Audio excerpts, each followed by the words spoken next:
Do not adjust your radio dial. You are tuned in to the Mark Order Podcast.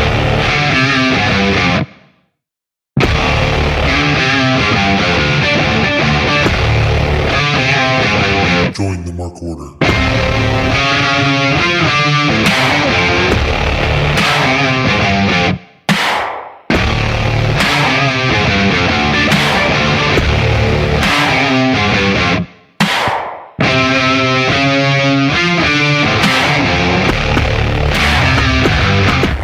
Oh, man. Saturday night. And the feeling's right. Here on the Mark Order Podcast. You're probably not used to us being here on a Saturday. But usually with a special Friday night television show would be here on a Friday. But I was out last night. Mrs. Money was with me as our special guest tonight, as she tends to be on these Battle of the Belt shows. And our special guest, who I really wasn't anticipating being here, because he does have such a busy social life. Ryan Extremely Schlong. busy. I'm so busy. I had to look at my calendar and say, that's a lot of nothing. Where can I fit something? Well, Penciled us in. Thank you. he has made himself available to us on a Saturday night to talk wrestling. Mrs. Money has been strong-armed into talking wrestling on a Saturday night, so she's doing some fancy drinking. Fancy drinking with fancy eyeliner. I'm hoping to do something fancy after this. What are you hoping? What's fancy Really? after? Maybe hot wings somewhere. Hot wings. Oh, honestly, I don't know if I could fit anything else in. I'm drinking coffee, Fine. which is weird, Ryan, because I had had a craving for coffee. I was like, you know what I could go for? A hot cup of coffee. We're getting old. I just was like, I need a little cafe. Never Cheers. had a craving for coffee in my life. Wow. It's very rare for me now, Ryan. I really don't drink coffee regularly. Even if we go to Starbucks or Dunkin' or something like that, I'll stick with tea, and not even hot tea, iced tea. So it was I very like iced tea. weird. So do I. But it was very weird tonight to be like, you know what I could go for? Cup of coffee. You said that last night too. It's very strange. Just two This nights is in a my row with poison. hot coffee. Oh. Oh, and boy. full calorie. Oh boy. Now, are you a Pepsi guy strictly, or do you not discriminate when it comes to the cola? I don't discriminate. Whatever's available. Yeah. Now let's see, Ryan. Is that really hold true? Would you willingly, if you went to a store? I'm not talking about going to like a restaurant or a diner, because a lot of times you'll find it at a restaurant or diner. But if your only option was Royal Crown Cola, would you do it? It's my only option? Yeah. Yeah. RC is delicious. What's wrong with RC? How about it? They don't make it anymore. How about a Tab? Yeah, again, if it's my only option, absolutely. Tab was diet, right? Tab was like diet. I think it was Yes. diet caffeine free before that was Ugh. the thing. Yeah.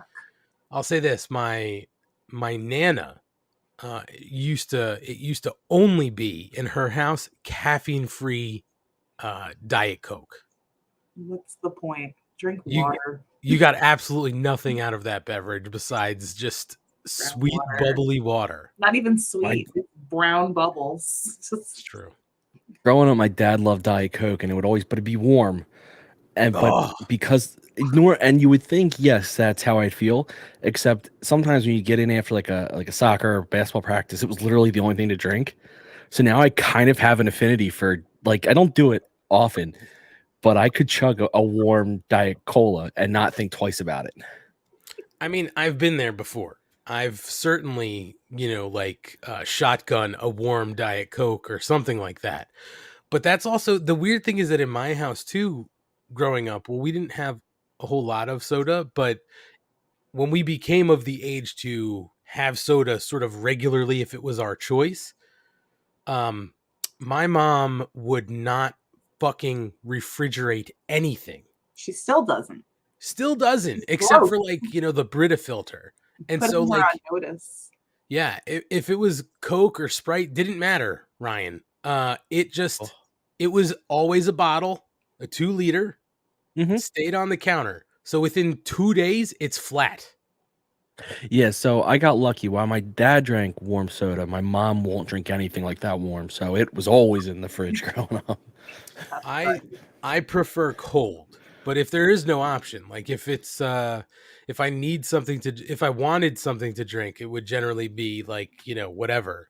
It's like, if G's mom who lives with us had soda and it wasn't in the fridge and I really just wanted a soda, I would drink a warm one. It doesn't matter. Yeah.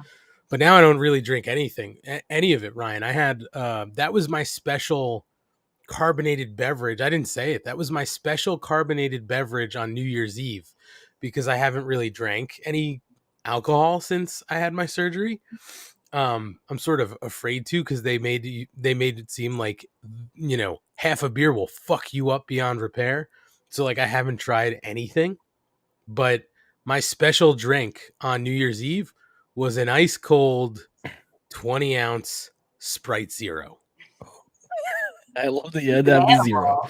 He's an animal. Now listen, for me, that was the other thing is growing up, it tended to always be diet soda. And while every once in a while, you go to a diner or a pizza place or whatever, and they give you, regular Coke instead of diet out of the fountain, it's so delicious. But I don't think I could drink regular soda on a regular basis. It just tasted gross to me. It was too sweet. I like drinking regular soda by accident sometimes. Like when we were at that function this past week. Like when you go to a function, like a luncheon or something, and they've got like the random pitchers of brown whatever on the table. And you Yeah. pour yourself a glass and you're like, damn, that's the best glass of Diet Coke I've ever had in my life. And you realize like, oh, because it's regular Coke. Yeah. It's regular Coke. So delicious. So I Yeah, do and love that- that surprise. And I chug it. That's how I do prefer my Coke though. Pure as I can get it. White as snow, not cut with anything. Don't give me that other stuff. McDonald's Coke. No. Coke Like Coke. Coke. You know what I'm saying? Yeah, the good stuff. Ah, got it. Yeah. The real good stuff. Now, if that's brown, I don't go anywhere near it. No, there's something in there. Then you got trouble. Probably something else. So Ryan, how has the rest of your week been? I talked to you Wednesday night. How's the rest of the week been? It was good. How about you guys? Well, last night we didn't watch the show because we went out to a concert. And no, it was not a January 6th never forget concert. No. But it was a homecoming show for New Jersey like metalcore band God Forbid. So it was a lot of fun. But I'll say this, Ryan. All the bands on the bill, with exception of I think one, have been around since like the early 2000s. I'm trying to think in my head as we're going here. I'm counting. While I think- you count, I'm just gonna say this to Asian Joe. Mhm. He said, "If it's brown, drink it down." Well, Asian Joe, if it's black, send it back. That's very good. So G, keep me honest here. I would say all of those bands last night, of all those bands, maybe there have been one who put something out of new music within the last 5 years. 5, yeah. 5 So- to 7. So they're older, Ryan. These bands are older, but some of them still active. God Forbid called it a day like 10 years ago. So this has been a long time. Ryan, I haven't been to a show like this in such a long time. There were 4 fights, fist fights. This is an older crowd too. We're Why? talking about just a lot of old, angry people last night, just reliving their youth, I think, because usually we see things get rowdy when it's younger bands and it's a younger crowd. But going into this, I'm like, oh, no one, like Anthony said, like nobody's put anything out in years, and these bands have broken up long ago. These bands were cool when we were in college, and we're getting old, and I was surprised. Well, and I never maybe- understood fighting at shows anyway, because like Yeah, you get kicked out, you lose lose the thing you paid to see. yeah. But you know what? I'm thinking about this now, Mrs. Money. Maybe it's the fact that they were bands of our generation when fights were more prevalent in the scene. We're in. Because now, like No. all these bands that younger kids are into, like they don't want to fight at all. They Like stop they're the show. They take it's not a even the minute. stop the show thing. It's, they're such gentle snowflakes. No, I'm just kidding. Oh boy. But they just don't look like they want to fight. But yes, Ryan, there were 4 fights. One of them was snuffed out pretty quick, and security broke it up and took them out. They were gone. And this was the second band of the night. There were 5 bands. Second band of the night. Next time it happened, it was broken up. Same thing. Guy was escorted out. That was, I think, during the 3rd band. 4th band is probably the one who's been the most active within the last 5 years. But right next to where me and Mrs. Money were towards the back of the floor, this giant brawl breaks out. Yeah. And these guys are going back and forth. And Ryan, the reason I bring this up is because it was very much like end of the night segment on a wrestling show where now people are holding them back. Ryan, I shit you not. People were holding them back. Yep. Security comes and holds them back, and things look like they're cool. And then all of a sudden, one guy gets loose, and he goes back at the other guy, like over the top, like over security. Eventually, they all sort of like went down. Like we saw security go down on the floor, like he got taken down, and I was just like, "Oh fuck!" Like that's not good. Yeah. And eventually, all this other security sort of comes in and breaks it up. And the guy who had gotten on the ground gets up. He's got blood all over his face, so he got cut up somewhere on the floor. But that was the 4th fight. And then during the headliner, there was like one minor scuffle, but they broke that up pretty fucking fast. They just literally grabbed the kid by the back of his shirt and dragged him off the floor and out. Even though he showed I have a wristband, like I'm with one of the bands, they were like, fuck off. They took him right out. So it was a weird night, Ryan. Like Gina said, I don't get fighting. These were people like of our age, most of the crowd. Like we're an angry age. Fighting. And not even drunk people either. It wasn't even like old drunk angry people. There's a reason our music was angry. We grew up in the late 90s where everyone was very angry, and then it just continued to us. But I can't stop myself from thinking of the consequences of a fight. Like, all right, ignoring the consequence that you could get your ass kicked, take that out. What happens if I hit a guy and he goes down and knocks his head on the corner of a table and dies? You know, the funny thing? No, it's not. And the funny thing, Ryan, is I know I'm old now because last night, and I didn't even tell you this, Mrs. Money, but last night, after I saw the security guard get up with the blood on his face and like all the cuts and whatnot, and they take these 2 guys off the floor, and then he's also leaving, right? Like the security guard's gonna go get patched up or his night's over. The only thought that was running through my head for like the next 20 minutes was like, oh, I bet this guy can press charges. And like, I bet this guy can press charges and like sue these people. I would totally press charges because I mean, I got taken out, I get punched in the face, now I'm cut up and I might lose work. That's all was running through my brain. That's what I mean. Like that shit does go through my brain all the time. I'm like, all right, there's legal issues. What if you kill a guy? Not because you're strong or you're good. Fluke accidents happen. You couldn't even hit him if he just slips and hits the wrong thing. And the problem is there's plenty of stories where this has happened. Yeah. Like, I don't need to be involved. And then the flip side, what if it happens to you? I don't really want that to happen to me. So like, I can't get the anger up in me to get past my concerns of when I start thinking about the consequences. I'm like, this is just. Well, there was during that kind of big brawl. I said to Mrs. Money after like a minute, the first minute of this brawl. When I say brawl, there were like 6 people involved. So compared to the other ones that were like one-on-one, right? This was like 6 people all going at it. I said to Mrs. Money, the band should stop. Like they should stop because now we've seen things, go on at live concerts, with who is the hip hop guy? Travis Scott, like when people died at his show and he kept going. And even we saw My Chemical Romance at a huge festival. They played a song and then they'd stop and wait for people to like step back or calm down because like different now vibe now. Totally. That happens almost every show I've gone to since that's happened, regardless of the aggression level. Artists are stopping and making sure people are okay, that they have enough water and air, and it's very different now. And the band did not stop, and we thought it was pretty obvious, like that this could be seen happening because every security guard was over there pretty much. And Ryan, it kept going, and the band, the vocalist is going, I want more aggression, more violence, more anger. And I'm like, not a good look, dude, if somebody here gets really fucked up. Did you guys go to Asian Joe just said it about Woodstock. Did you guys just go to Woodstock 99? Is that where you were?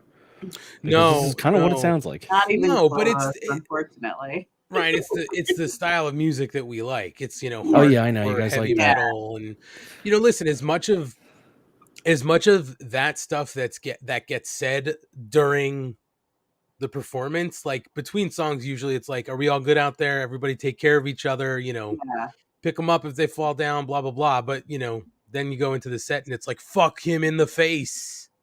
I mean, what's coming when one of the hooks of the song is fuck you forever. I mean, like, what you're going to get. Gina, I forgot to tell you, I was listening to, I don't know if you remember Years Spent Cold. I remember them. I can't name you a song.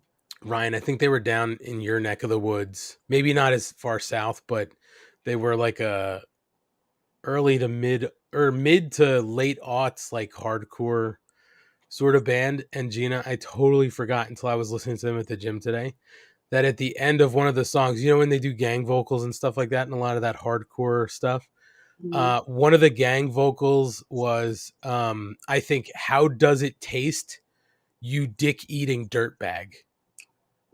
I think I wrote that in my live journal a few years ago. Oh my God, what the fuck were we thinking? Anyway. I don't think you put that in your vows. Yeah, I mean, so yeah, that's where we were last night, Schlong. All things considered, there were two other things about that show that I have to call out to you. That one of them I was very proud of. The other one was just really goddamn funny. At one point, there's WSOU, who's Seton Hall Pirate Radio. They were there, and they always have their prize wheel, and they, you spin it and you get a prize. One of the prizes is always beach balls. They have these mini beach balls. And people fucking blow them up and they're batting them around all night. And at one point I thought a beach ball was coming. And I realized right before it was getting there, this isn't a beach ball. This is something else. And it was coming right for Mrs. Money's face. So I stuck my hand up and swatted it out of the way. What a man. Before it got there. It was a fucking beer can. A cup. Oh no, it was a beer can, but it was a beer can. It was not going to be good. So there you go. I'm chivalrous. I have to pat myself on the back about that one. I want to talk about my favorite chivalrous thing you did for me at the show after this. That's fine. Oh, Ryan, two more things. Sorry. The other thing is, it was very tight at one point, and for some reason, I'm the magnet for people who like want to stand very close, and even if they're in front of me, very close, like they might as well have been grinding up on me. Because closer at one point, I stand to you. What's that? Closer than I stand to you as your significant other. Ryan, I'm standing there cross-armed like this, right? And I'm literally rubbing elbows with the guy in front of me. And it's like he just keeps backing up. And it's not like there was nowhere to go. There was room. So at one point he's standing there with his girlfriend, and she's got his arm around him or whatever. And then they separated, and she was standing next to him, but she goes to put her arm around him. Ryan, she fucking cup checked me. And Gina can tell you she saw me jump. I felt the barricade move. Because I kicked the barricade behind me. Like, Yeah, it was Ryan. It was not expected. Cup checked me. Even the guy standing next to Gina looked at me like, "Is everything cool?" And Yeah. Gina's like, "What happened?" I'm like, "She nut tapped me My dick. right in the dick." Yeah, it was. It wasn't hard, Ryan. But Ryan, you're a dude. You It know when you're doesn't not have to be. right when you're not expecting it. You Even know, when you are, I think it might hurt. I feel like, The unexpected definitely gets you more. yeah, I could see that. I don't know if anybody ever is expecting it, to be honest. Anyway, so that's 2, Ryan. And here's my last thing. This is maybe my favorite part of the night. Towards the end of the show, God forbid was playing, and the floor was opened up pretty wide, but there was nobody in front of Mrs. Money and nobody in front of me. And then all of a sudden this guy appears, and he's shorter than me, Ryan. You know, I'm not very tall, but he's a little shorter than me. He's actually, I think, maybe a little shorter than Mrs. Money. And he was definitely inebriated, and he had his phone out with his camera. So he's holding it portrait, right? So he's videotaping, and he's videotaping the floor, and there's really no mosh pit. So like he wasn't even like videotaping an active mosh pit, but he was filming that, not the stage. And he's filming it, Ryan, and all of a sudden he just starts to go back, like backwards. Almost like a trust fall. Ryan Exactly like a trust fall. right into fucking Mrs. Money. And I wasn't expecting that. I was like, she wasn't. Mrs. Money was watching the stage. And so this guy comes back. And so Gina's just kind of like standing there. Now she's against the barricade because we were against the sound barricade. And so I'm just standing there. And now this guy's leaning on Gina. And now the other guy on the other side of Gina is looking at this guy too. And we're expecting this guy to stand up. Ryan, he just fucking keeps on leaning. He just stayed in that spot with his camera. And then me and the other guy like lifted him off, and Gina shoved him off. And then the guy turns around and he's now trying to put his arm around Gina to say, "I'm sorry." And I just put the block on that. I'm like, "Get the fuck out of here." I'm just like, "It's good." And so Ryan, he turns back around. And now he takes one step forward and he starts filming again. Same thing. Floor, no mosh pit, not the stage. And then Ryan, he just slowly starts leaning back again. Slowly leaning back to the point where now I'm looking at Mrs. Money going, is he going to fucking fall on his back?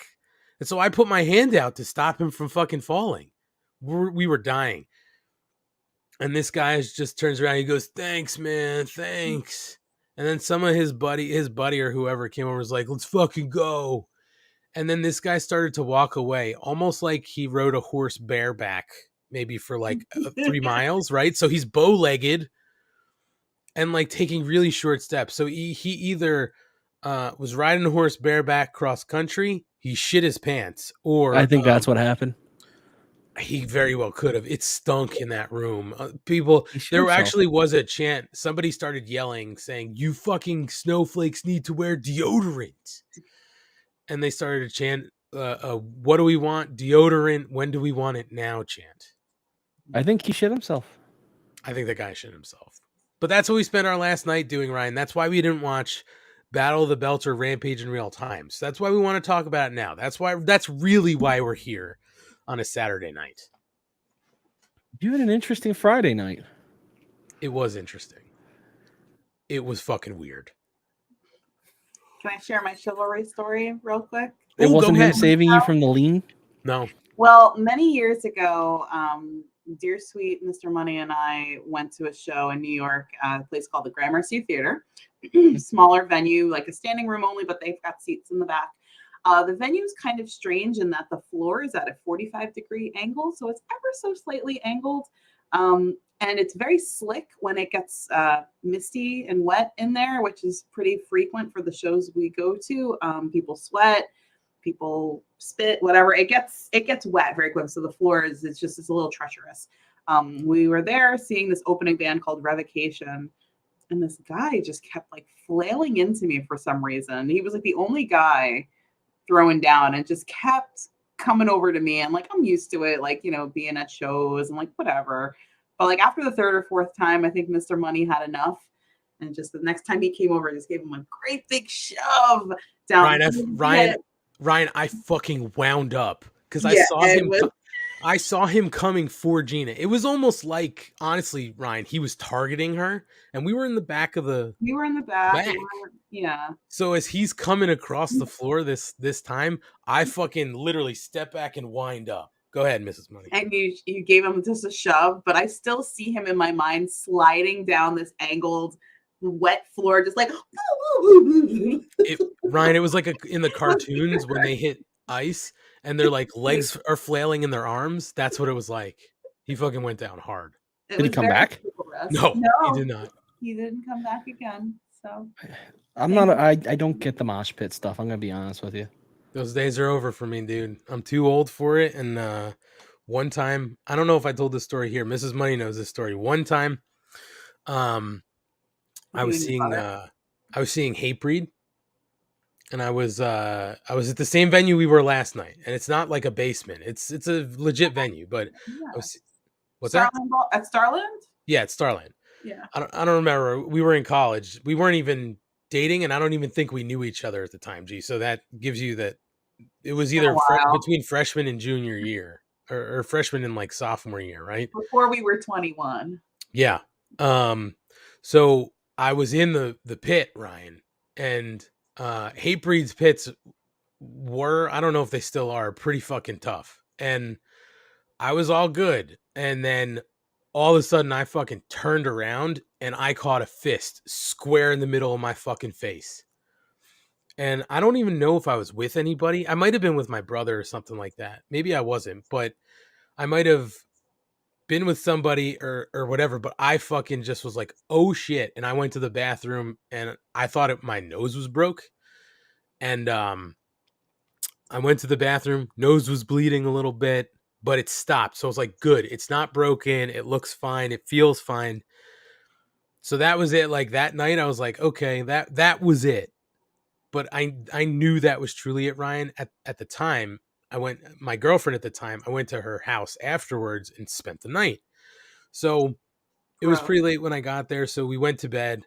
And when I woke up in the morning, the whole fucking pillow was covered in blood. Like my nose was just start gushing during the night. But that was it. I was like, that's the end. Yeah.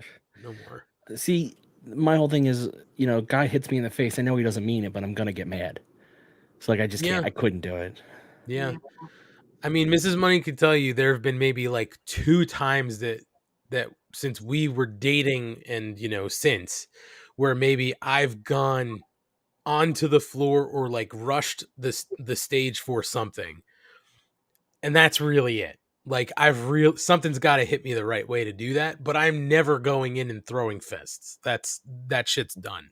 I rarely did it in my prime, but I'm definitely can't do it now. Yeah, no thank you. As much as I like to think, like before I go to shows, I'm like, yeah, I'm gonna get out front. It's gonna be great. And then I get there and I'm like, I'll just spend $12 on a beer and stand on the back. Yay! Yeah. Like I don't know, but maybe because we're seeing Parkway Drive next month, so maybe I'll go get crazy for Houston, but we'll see. Or I'll probably buy a $20 margarita and stand in the back. It's weird though now, Ryan, especially like at our age, and you're right around the same age. Yeah, I'm the same age. Yeah. So my age, I don't care. No, it's fine. So it's weird though, Ryan, because now when you go to shows, like last night I went to a show and I saw one of my old bosses. And like he had his daughter, you know what I mean, with him, and his daughter who's like maybe 8, you know what I mean? Yeah. And then when you're leaving the venue and like you see somebody who's not even as high as your hip, like walk by you, you're like, oh my God, we're so fucking old now. These little you feel kids. old. But anyway, let's talk a little bit about wrestling. We got a lot of questions in the chat though.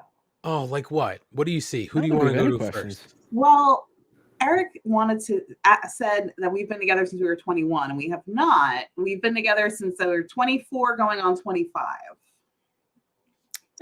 Round down. Yeah, that's a story for a different day. But yes, yeah, but we're coming up on our date anniversary. Maybe on another podcast we'll get into that. No, nobody wants to hear that shit here. Trust me. No. And Eric also said, "You're all what, 35?" Yes. Yes, actually. Perfect. Bless your soul. What a sweet, sweet man. Eric, one of us is actually telling the truth when they say yes. Anyway. Anywho, yeah. Sorry. So when did you guys watch this? We watched it tonight. Yeah. Okay. Yeah, we watched it tonight. We had a bunch of stuff to do during the day. We went and got our pump on, Ryan. We got new phones. We got new phones, which is why you saw me logging into all the Mark Order pod stuff, and you're like, "Who the fuck is this?" I'm like, "Oh, I'm sorry, I just gotta make sure." I figured it was around your house. I was like, "It probably is you," but on the off chance. Yeah. Yep, we did our shoulder workout today. Yeah. Even though I'm thinking about leaving my trainer because the guy can't fucking win for his life. Yeah, I mean, he got beat pretty handily. It was easy fucking work. Like, you know what should have happened after that match on Wednesday night, by the way? I didn't say this on our show, but you know what should have happened after that match? Danielson should have done one of these. You guys are terrible. For those not watching, that was the sound of me doing like that thing where like one of the wrestlers dusting their hands off. Yeah, like easy work. Maybe if Tony spent a little less time on his abs, boom, and a little more time practicing his wrestling. Truth you know what it is? He's spending a lot of time being my trainer. Well, that's the problem. You're the reason he can't catch a W. That's, you know what? Yeah, I'm owning that. Because I'm asking him questions about protein mix and how to lift right and just, giving him all this money every month, Ryan. For me. Ryan, I'm just saying this. He knows all of my personal handles on my socials. And he's liked a couple things where I've also dropped Mark Order Pod in it. I hope to fucking God he listens one day and hears Mrs. Money just talking about how fucking much she wants a great cheese off his abs and eat yogurt out of his belly button. I've never said that. She said it on the couch. I never said the yogurt thing. I hope not. Ryan, did you ever see Top Gun? Of course. Or not Top Gun, I'm sorry. Hot Shots. I've seen Hot Shots and I've seen Hot Shots Part 2. Well, do you remember in Hot Shots when the egg on the that's what Gina talks about doing with Tony. Well, I mean, I get that. I don't talk about any of that stuff with you. Period. All the time. She talks about it with Tony. Yeah. With who? With Tony. Oh, Ryan, that also reminds me because you did the O thing. I figured we figured out today where we need to try to get a sponsorship for this show. Where? This was my idea. Hold on. I'm gonna put it. I'm taking it. I'm gonna put it in the chat because I want you to say it, and you're gonna know how you have to say it. Say it right. God, this scares Please me. say this right. Don't be scared, but say it. I had this yesterday. Primo Hoagies. Yeah! Oh, come on, Ryan, say it. Primo Hoagie. I can't. Once you ask to do it, I can't do it. You gotta really lay it on thick. Hoagie. Primo Hoagie. I need a hoagie. I want to go to Primo and get a hoagie. I had a hoagie last night, a buffalo chicken cutlet hoagie. A buffalo chicken cutlet hoagie. Well, really, it was just a buffalo chicken cutlet sandwich, but for the sake of this, it'd be a hoagie. It's a hoagie. It's a hoagie this evening, okay? They have better hoagies than Wawa. And I was going up to the Poconos. I get some hoagies from Primo's.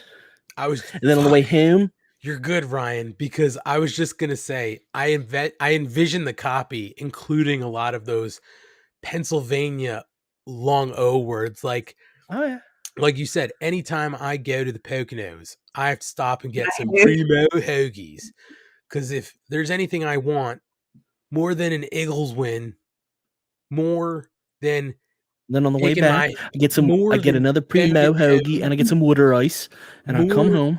More than getting a shower and getting a towel after I get my hoagie. Like all On a those Wednesday or Thursday, I come home, things. get a That's pre-made right. hoagie, I have some water ice, I watch my Eagles, That's it. and I enjoy myself up at the Poconos. Maybe after your hoagie, you have a donut with I gotta get a with donut Jimmy's. down at Federal Donuts. With Jimmy's though, not sprinkles. Jimmy's. I gotta get the Jimmys.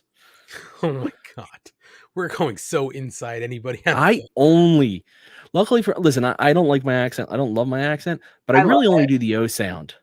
I love it. I don't do much of the other stuff. Like I don't say water. You don't really say the wooder.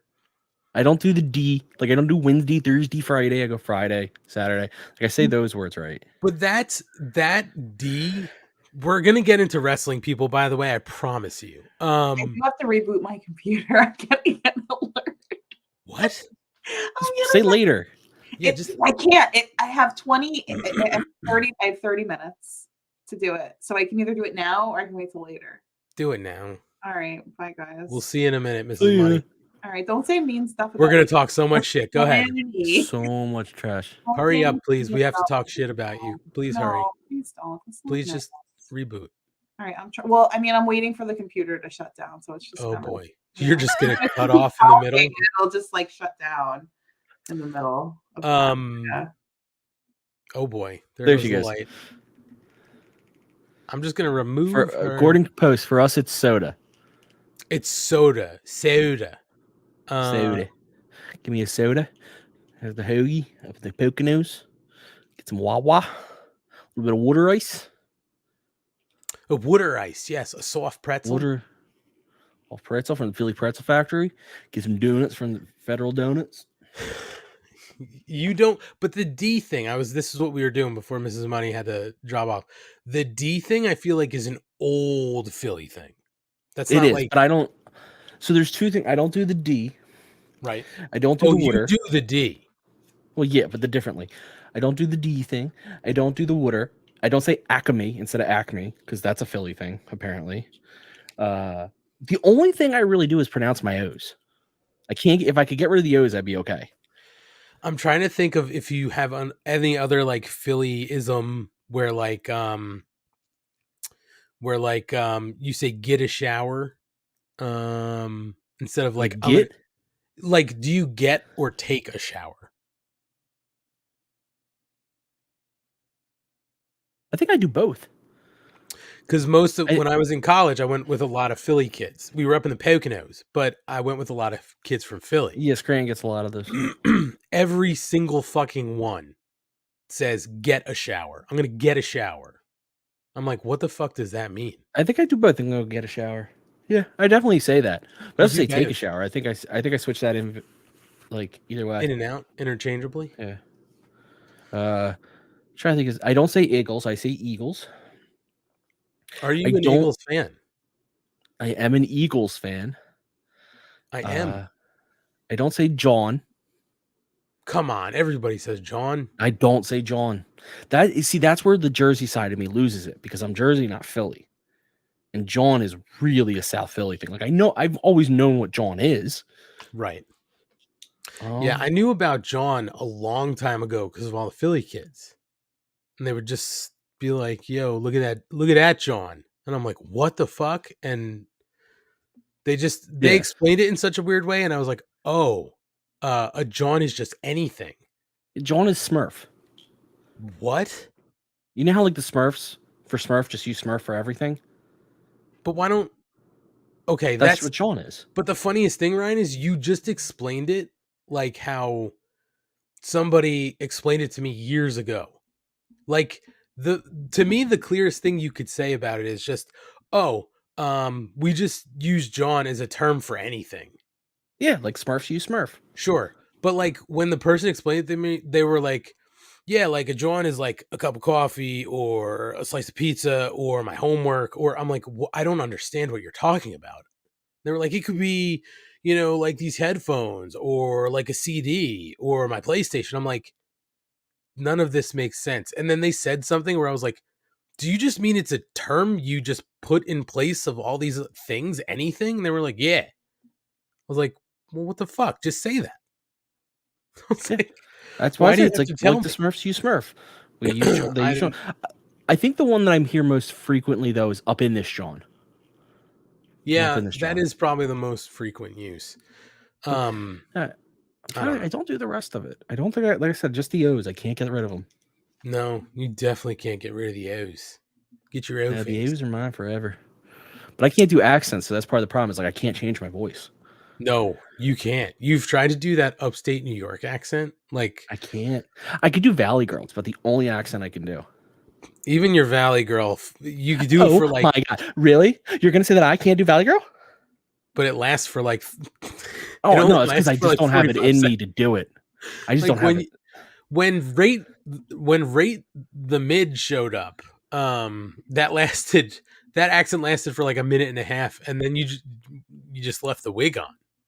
No, I went to Valley Girl. I tried the Midwestern up north, New York, and I couldn't do it. So I went to Valley Girl, and I can stay with Valley Girl. Just a very annoying accent to continue to try to do. Oh well, hi Mrs. Money. We haven't even gotten to wrestling. We were gonna try, but all right, let's try. What was the first match, Ant?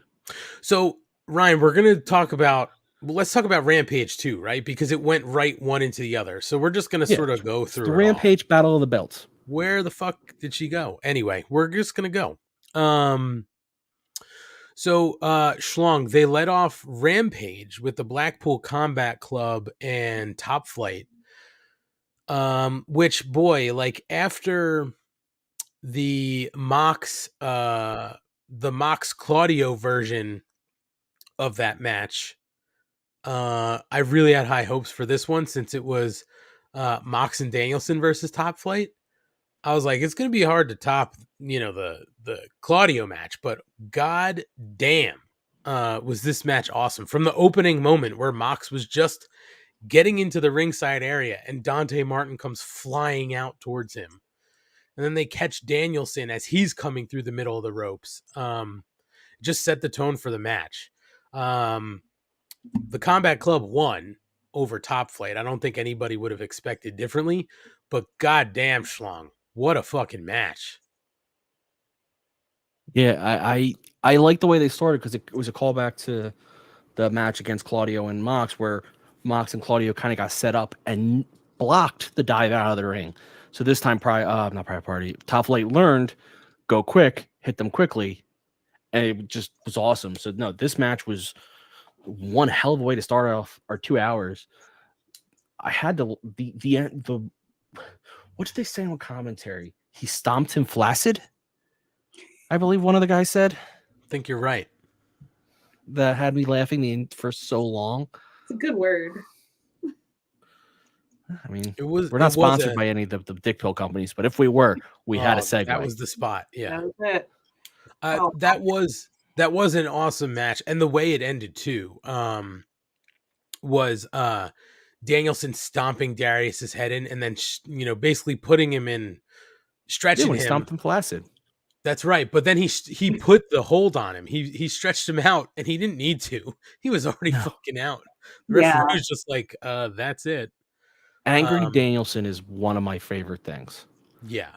Do you follow?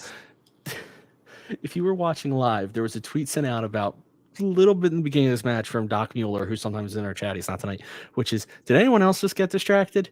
And I have to call it out that if you're watching at one of the early submission holds Danielson applies, you're likely to get distracted by a lady in the background. Just for everyone watching. Little gift. What a gift. I got all of this now. I get distracted by these things. Mrs. Money, what do you think about this? I mean, if you're sort of like Ryan and myself, there were no, now I'm putting words in Ryan's mouth, but I had no thought that Top Flight was going to win this match, like on paper. We all kind of knew it wasn't going to happen, but you knew it was going to be a good match because Top Flight is so much fun. Like, I'm so happy that like Darius is back and doing well. And he's just so much fun in the ring. Like, him and his brother just always just putting in the work. And I really hope to see them a little bit more like in the future now that he's better. I want to do more matches with them because I just feel like they really get the crowd going and like they're always so exciting to watch. Yeah, their tandem offense is just really great to watch. Some of the moves that they do, even off their opponents, right? Like there was that one moment I don't remember if it was a neck breaker schlong or what, but where they sort of flip off their opponent, into some sort of offensive move. Just really fantastic stuff out of Top Flight. They continue to do really, really good work in the ring. And yeah, I think we're all in agreement here on the Mark Order podcast. We want to see more of them in the picture.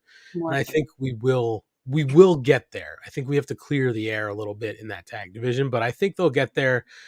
Hopefully they both stay healthy. It looks like they're healthy. Fingers crossed. But we move on from this, Schlong, into confirmation of something we're going to get on Wednesday night, because Hangman Page is holding medical papers. And he basically says he's cleared and he's going to see Moxley for a fight next week in Los Angeles. So that is confirmed at the LA Forum, at the LA Kia Forum. We're going to get Hangman Adam Page in his rematch with Jon Moxley. So that's going to be a lot of fun. Let's hope that King Kong Lariat doesn't knock him out again. Oh shit. But I'll say this. I'm very excited to see Hangman back in the ring. And I think I'm going to give him credit. Kyle K. Sparks, keep me honest if this wasn't you. I think it was you on Twitter who I saw talking about how Hangman is an underratedly good promo. And I tend to agree, man. I don't think Hangman gets enough credit for how good he is in his promos or on the mic. But I fucking love everything Hangman has. I'm happy he had his time as a champ. I think we'll get there again with him one day, but I just want to see him in the mix. They got to give him something to do. And this Mox thing is good, but after this, it's like we got to get him involved in another picture somewhere. First of all, don't give that rat bastard Kyle K. Sparks any credit, please. You shut your mouth. I like Kyle K. Sparks, and I will give him credit. And I want to get him back on a Ring of Honor show. Being a father over our free show. Listen, I understand. I totally understand. And you know what, Schlong? You might be turning me because he's also competition on Wednesday nights. Yeah, he's a rat bastard. You know what? So I have anyway, to rethink this whole thing. Go ahead. I'm sorry. Thank you. So please do not go and listen to Kyle's Body Slam show covering AEW's Dynamite that's on at the same time as us that you could listen to anytime though because it's on YouTube. So don't go do that. Just don't go finding that on Body Slam. No. Anyway. Give him secondary views. Come on. Yeah. Anyway. I actually Hangman is a great promo.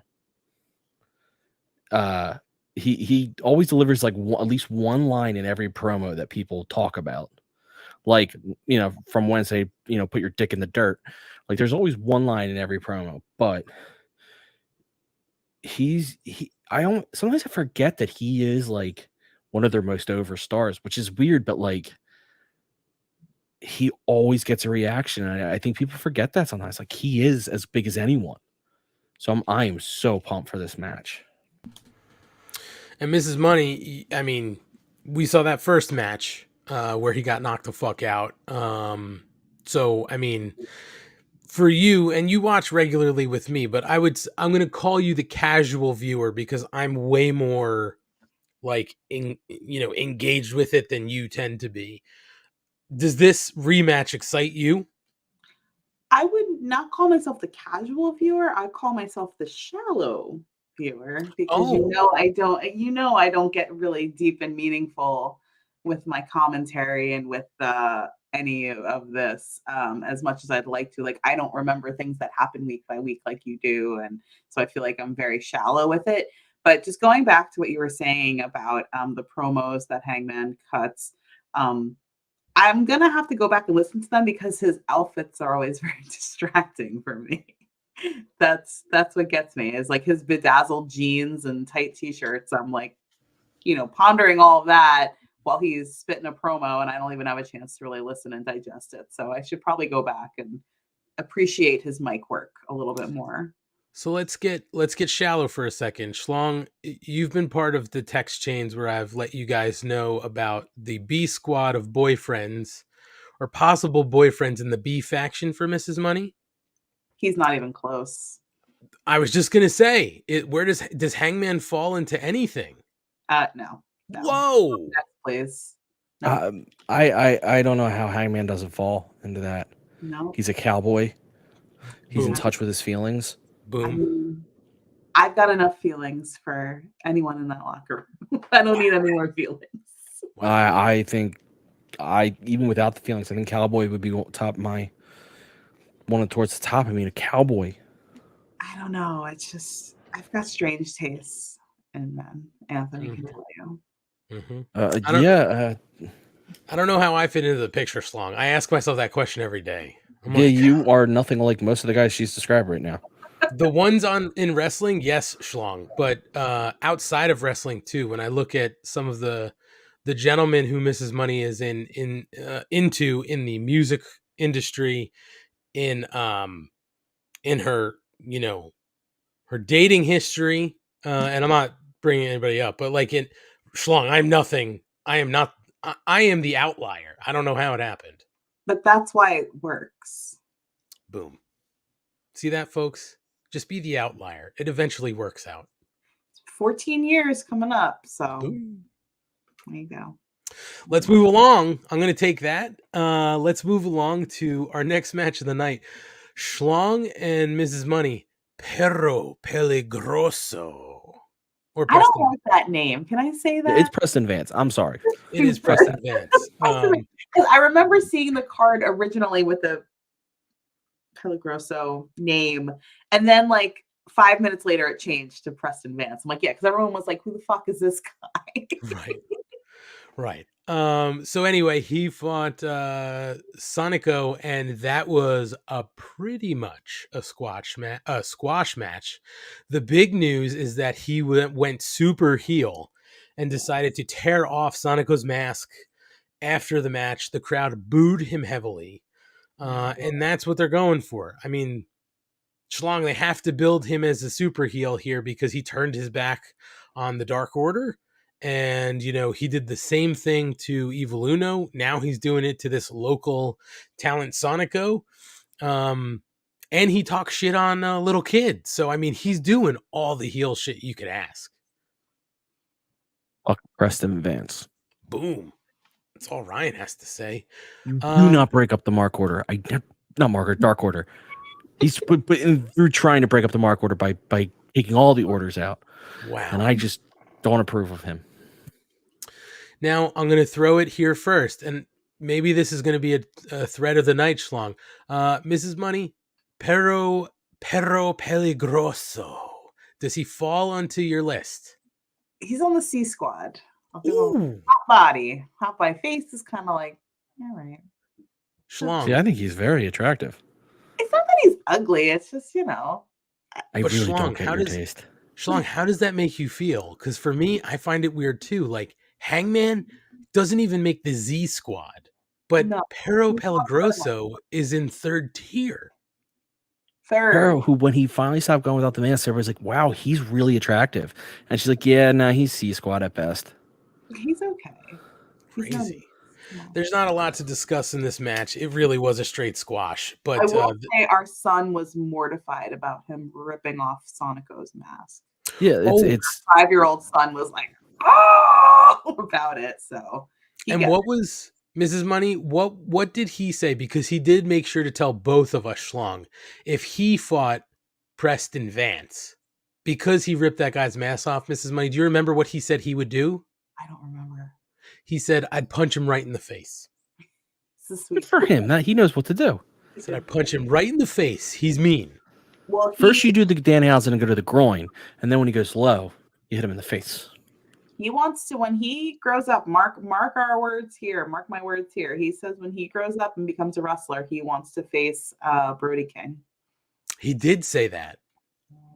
Wouldn't that be cool if that happened one day? I mean, Brody King would be like 60. Like, also, though, I think we should talk about if you're okay with your son becoming a pro wrestler. We'll have to have a really big conversation about it. Listen, he could do whatever he puts his mind to. I'm not going to squash as long as he's got a plan. Healthy and not. Well, it's that second one that I'm worried about. Healthy? Yeah. With the wrestling, that's very true, Schlong. Very true.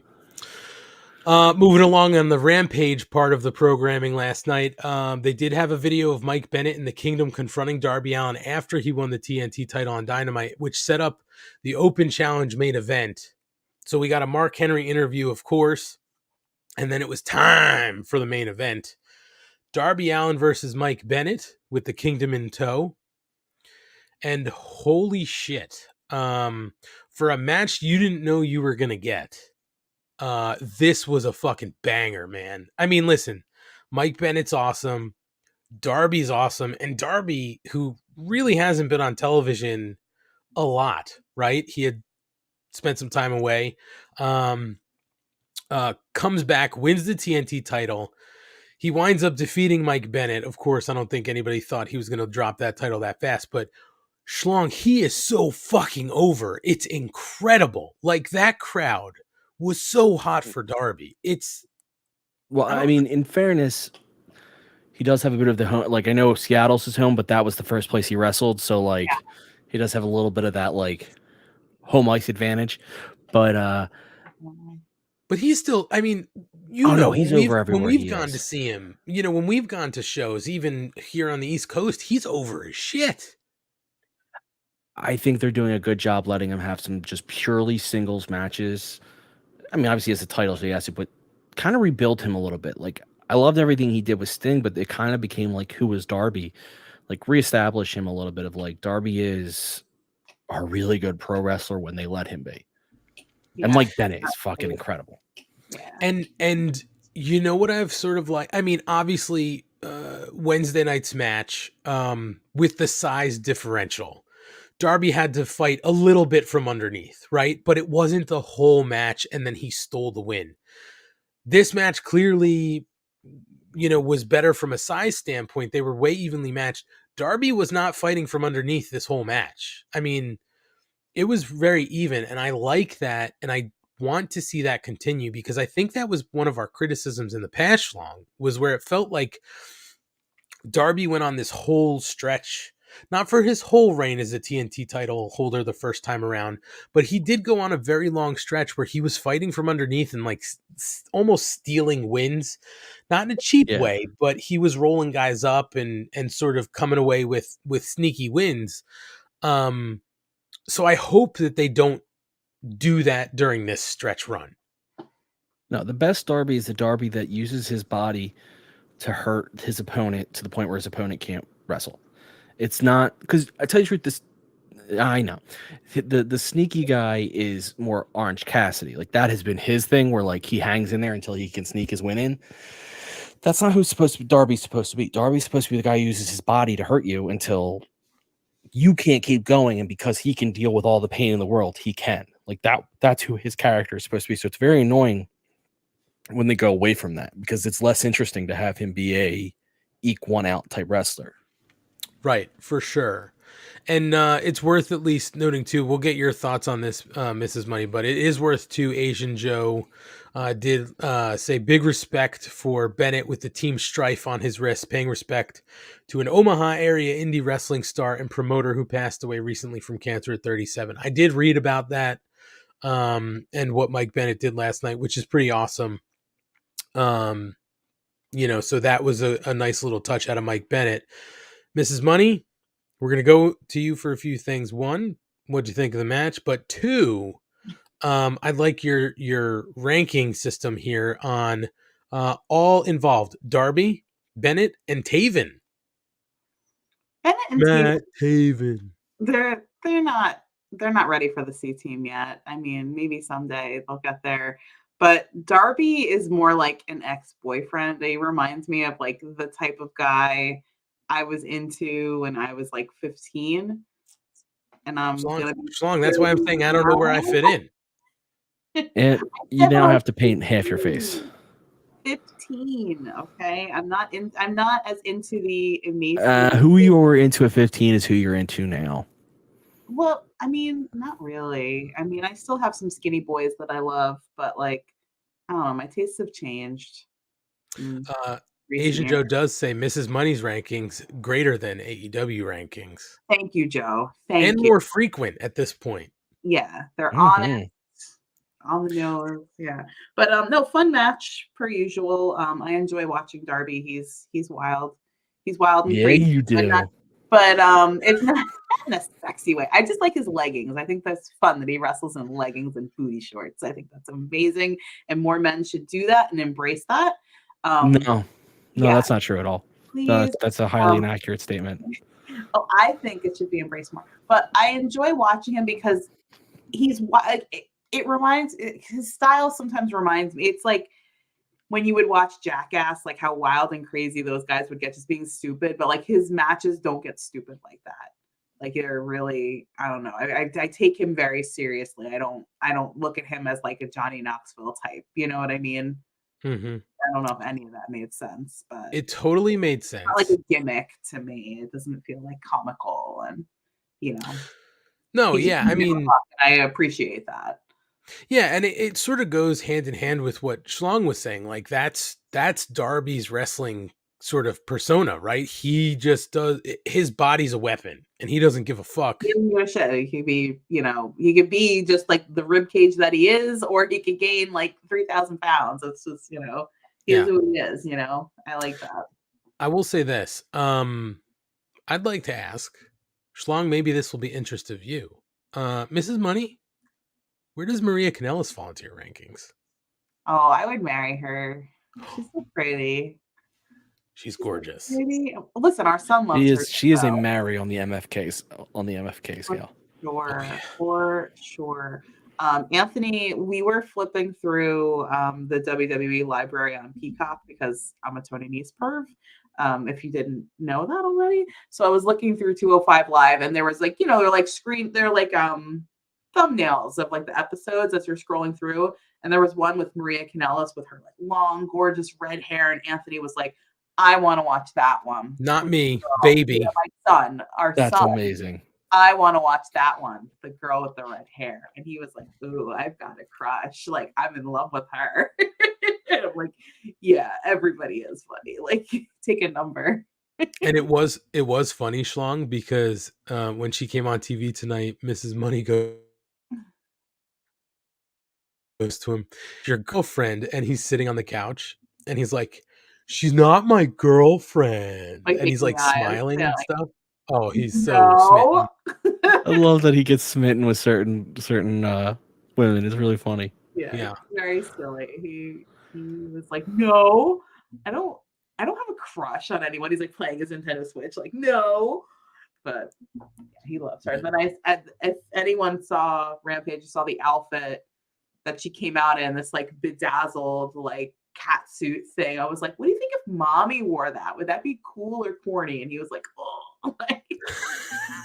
The appropriate response from him though in that case, like, Mom, gross. Mom, you can't wear that. Mm-hmm. You're embarrassing me. So Rampage goes off the air with Darby, retaining his title in a fantastic match. So there was some good action on Rampage. Obviously we've talked about this before too. The feel of a live Rampage is definitely different than one they tape like after a long night of Dynamite. So it was nice to have that. I mean, we obviously watched it, DVR'd after the fact, but it is nice to see them doing these live and have the crowd so into it instead of a dead crowd after a 2-hour Dynamite. So hopefully they do more of those live Rampages as, the year moves on. They did a lot of them towards the end of last year. Yeah.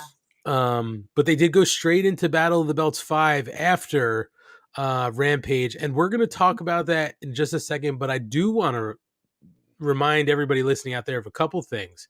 One, be sure to be following us at Mark Order Pod on all our social networks. That's Twitter, Instagram, Facebook, TikTok, YouTube, all those places.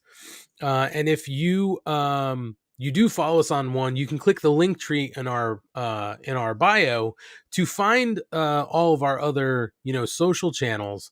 But we do have our brand new Pro Wrestling Tee store linked right at the top of our link tree. So if you would like to support us and buy a t-shirt, this is a perfect time to do that. Right now, Pro Wrestling Tees is running a New Year's sale with 20% off. All you have to do is use promo code New Year, all one word, and you can get 20% off your order. And we have 4 shirts up in our store, so feel free to take a look. We have a couple shirts that are one-sided, just a front print, but we do have a couple that are double-sided if you want to spend a couple more bucks and have something on the front and the back of your shirt. I know we said it on Wednesday night, but if you order a shirt, and your shirt will leave your phone number. I think they ask you when you order. I don't know if it's mandatory, but if you leave your phone number, we'll be sure to give you a call and say thank you personally for ordering one of our shirts and chat with you for a few minutes, and shoot the shit. So we appreciate everybody who has already ordered a shirt and look forward to anybody else who may be ordering one in the future. If that's something that you can't do right now, or you just don't feel like spending your money, totally fine. You can also get free Mark Order podcast stickers in that same link tree. Just click the button to get request some free stickers. All you have to do is leave us your full name, your mailing address, the country you live in, and we're asking for your emails now because a couple people sent requests that were missing information for where to send stickers. So I can't get them stickers. So we just want to make sure we have your email, so that way if you leave something out, I can hit you back and say, hey, can you confirm your address or something like that? So that doesn't cost you anything. We send you out some free stickers, and that helps us out too. So feel free to do whatever you would like to help support us, and we do appreciate all the support you guys give us. So with that little commercial break there in the middle, let's get right into Battle of the Belts 5.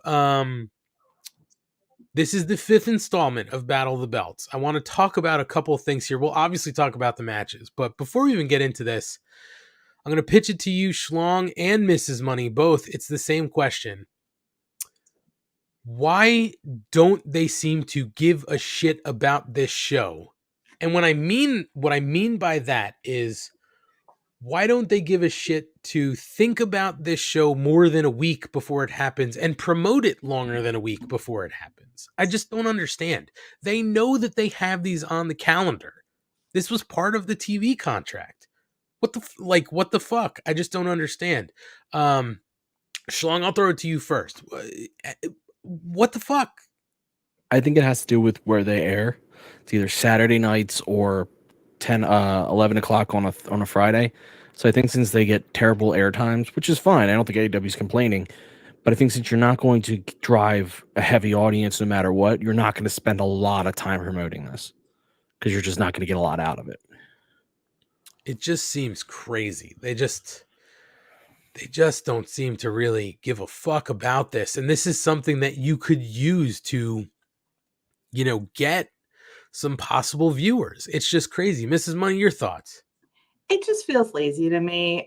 This is the 3rd one in a row where nothing has changed. Spoiler alert, correct? Well, spoiler alert. We didn't even get to the matches yet. I'm just saying, if you're listening, you probably know what happened. But fool me once, shame on you. I mean, come on.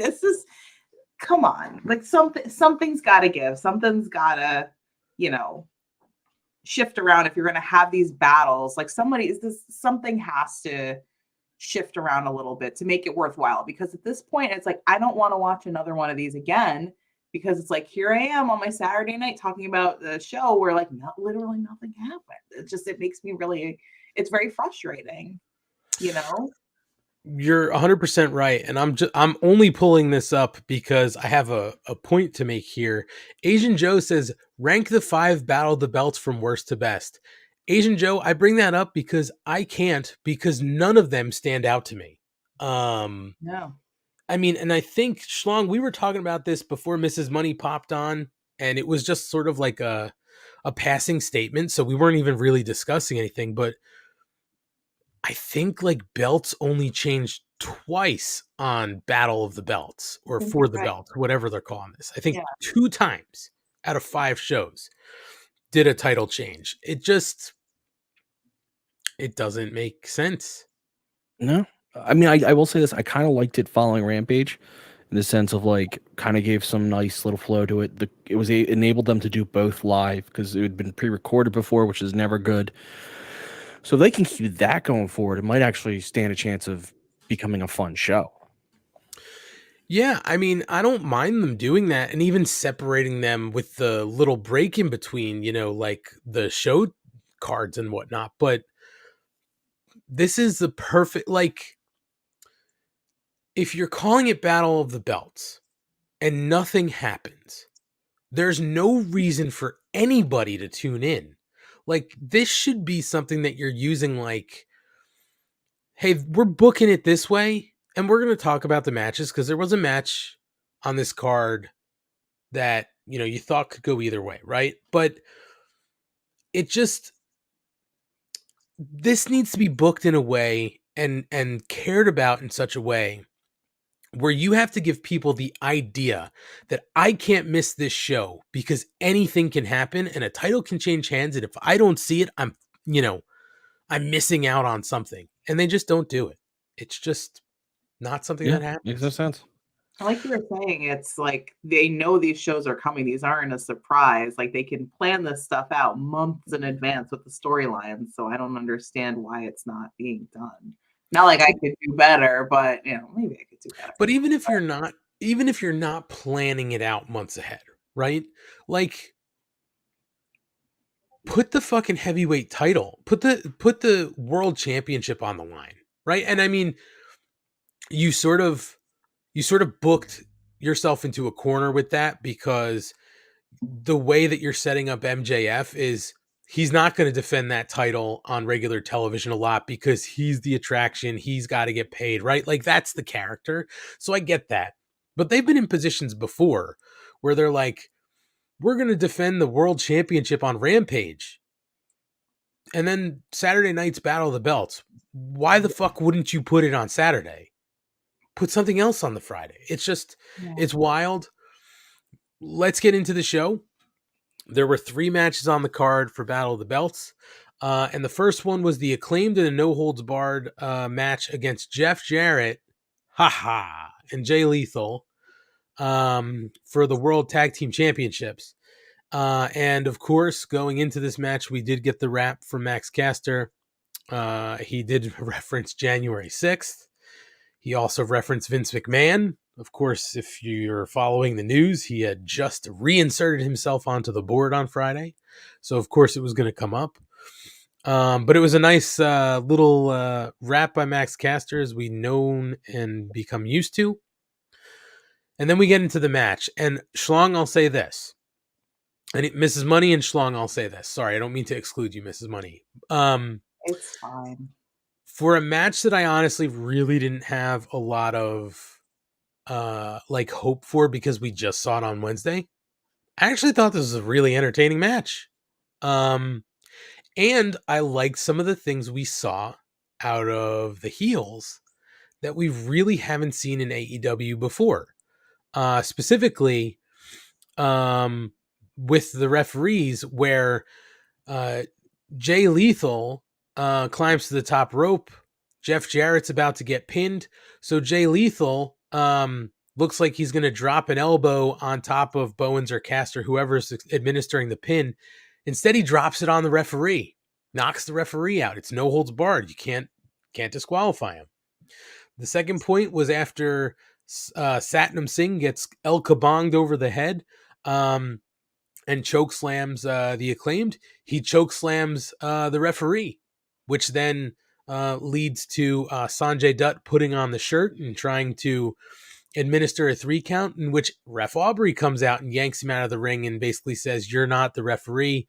I love the fact that she broke the pencil and shoved him, and he went flying out of the ring, and that sort of led to the loss there. But this was, I thought, a really entertaining match, and more work than we thought, I guess, we'd get out of Jeff Jarrett and Jay Lethal. But Schlong, I didn't have a problem with this. Mrs. Money, I didn't have a problem with this. I don't know. Mrs. Money, let's go to you first, since I've been going to Schlong a lot first. Any thoughts on this match? I didn't really see a lot of this match. I was downstairs handling business.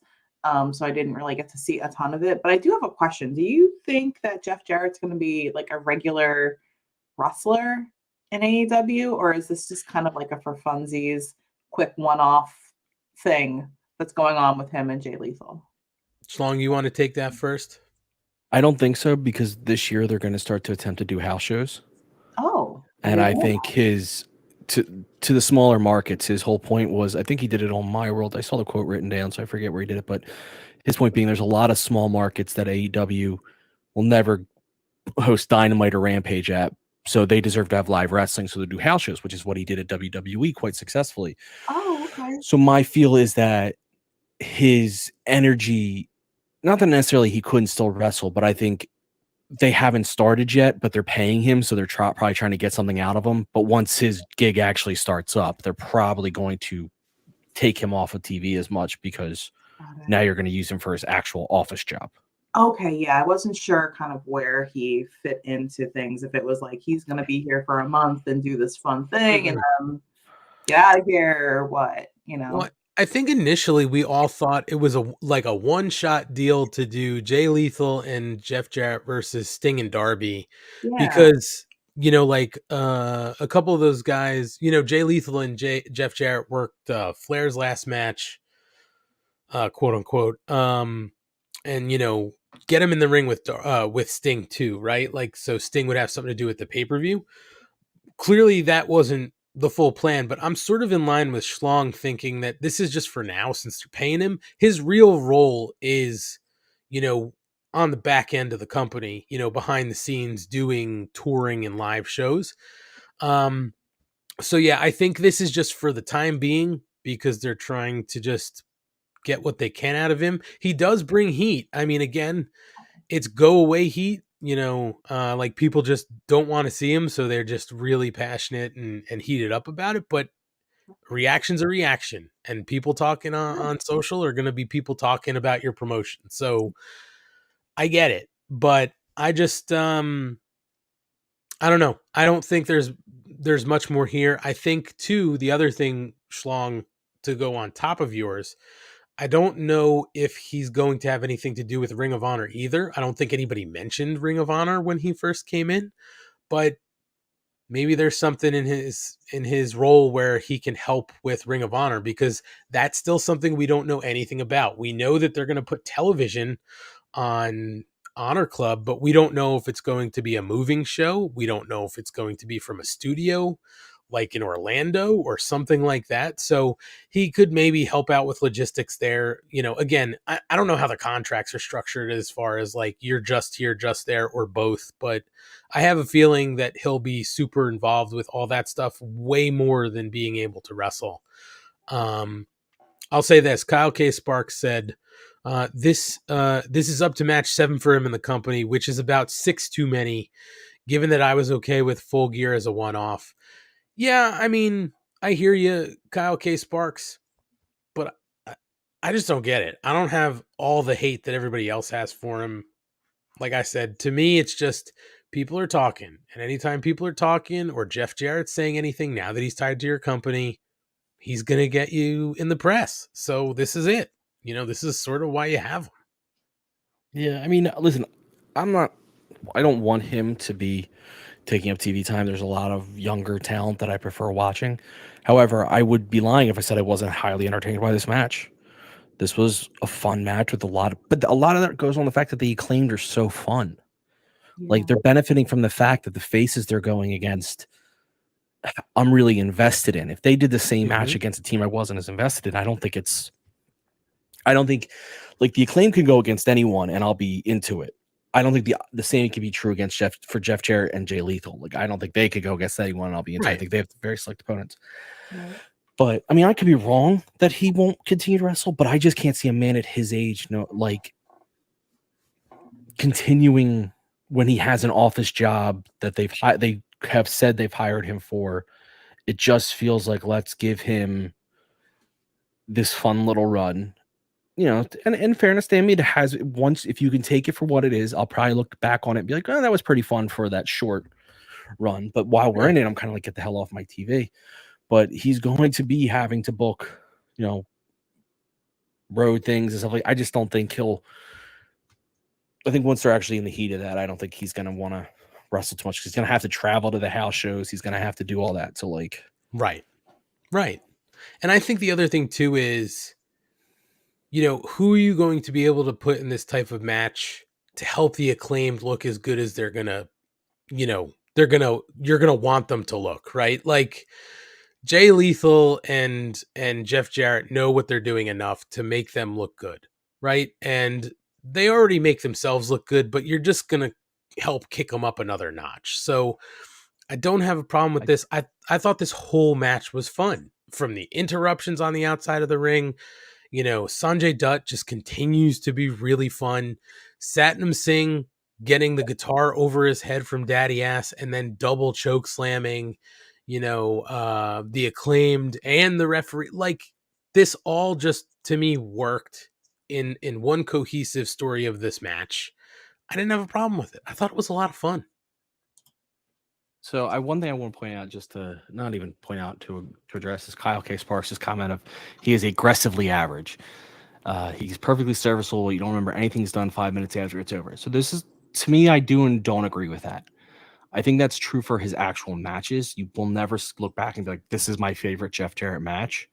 For the exception of maybe like a King of the Mountain thing that he did because it was so odd. But you do remember a lot of what he was involved in because as a heel, you hated him. Now, maybe you view it as go away heat, but you still remember that you hated him in a lot of the shit he was involved in. So he's kind of memorable in that sense. Like, I may not remember any of these individual Acclaim matches, but I'm going to remember I hated when he was feuding with the Acclaimed. Now, again, you could take that kind of hate for what it is. Is it good that I hate that he's just in the feud? But anymore, it's really hard to get the other kind of heel hate anyway. So maybe this is the best we could do. Yeah, I mean, like I said, I don't. The extreme hate, I don't understand. Like, I get it, but I don't get it. Like, there are other guys who can do a lot worse than Jeff Jarrett. He's got a very defined character and role in what he's doing in these feuds. That is it. He doesn't need to expand. He doesn't need to start to build a new character. He is what he is. That is it. And I'm okay with it. Just, he's gonna eventually go off of television. Yes. So, we just have to get there. And I think we'll get there, because depending on, sort of what happens in the tag division next, right? FTR have dropped all their titles. We don't know what's going to happen with FTR after the Gun Club. We also don't know what's going to happen with the Guns after FTR. The Guns, if they somehow come out over FTR, they could lay claim to going up against the Acclaimed. Top Flight, if they keep having these types of caliber matches with the talent that they're in the ring against, Top Flight and the Acclaimed could be a great feud. They just need to sort of, I think, figure out where they're going to go next with the Acclaimed, because I don't know about you, Schlong. Do you see who's next for the Acclaimed? No, they don't have. That's been kind of one weakness for as stacked as their tag team division is. They don't. Well, no, because the Bucks are in the unless the Bucks lose the 6-man. Because if they do, they can walk in anytime they want. FTR theoretically can walk in anytime they want. You have the Gun Club again, but they don't seem right. You'd have to build someone up. Like, they're kind of like, I don't think the BCC should be going for the tag belts, but you could in theory do that.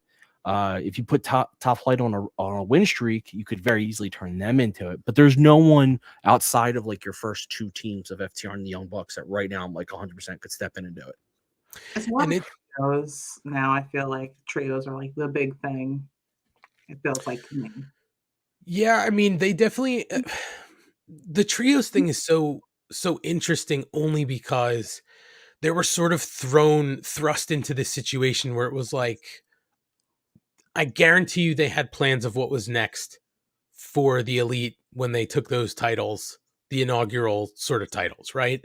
And then all that shit went down with the brawl out, and then they had to change plans. They're trying to reignite the trios titles. word on the street is they still don't know what's going to happen with these belts. If that's what you believe in the rumor, in the rumor mill, that's fine. Honestly, Schlong and Mrs. Money, I think it could go either way.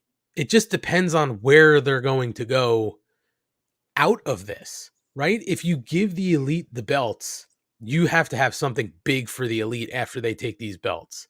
If they don't take the belts, you still have to have something big for the elite coming out of this. And there's all sorts of rumors about the Bucks and their contracts and whether they're actually negotiating or if they're negotiating and they are far away from terms.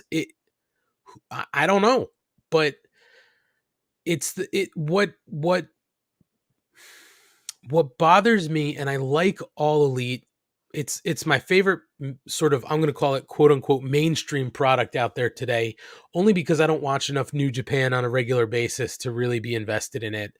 And I'm not watching Impact, and and WWE is not for me anymore. But the one issue I have with this promotion is they seem to have all these builds for guys to get to the title, and then they have nothing for them when they get the title. It's like they forget about them.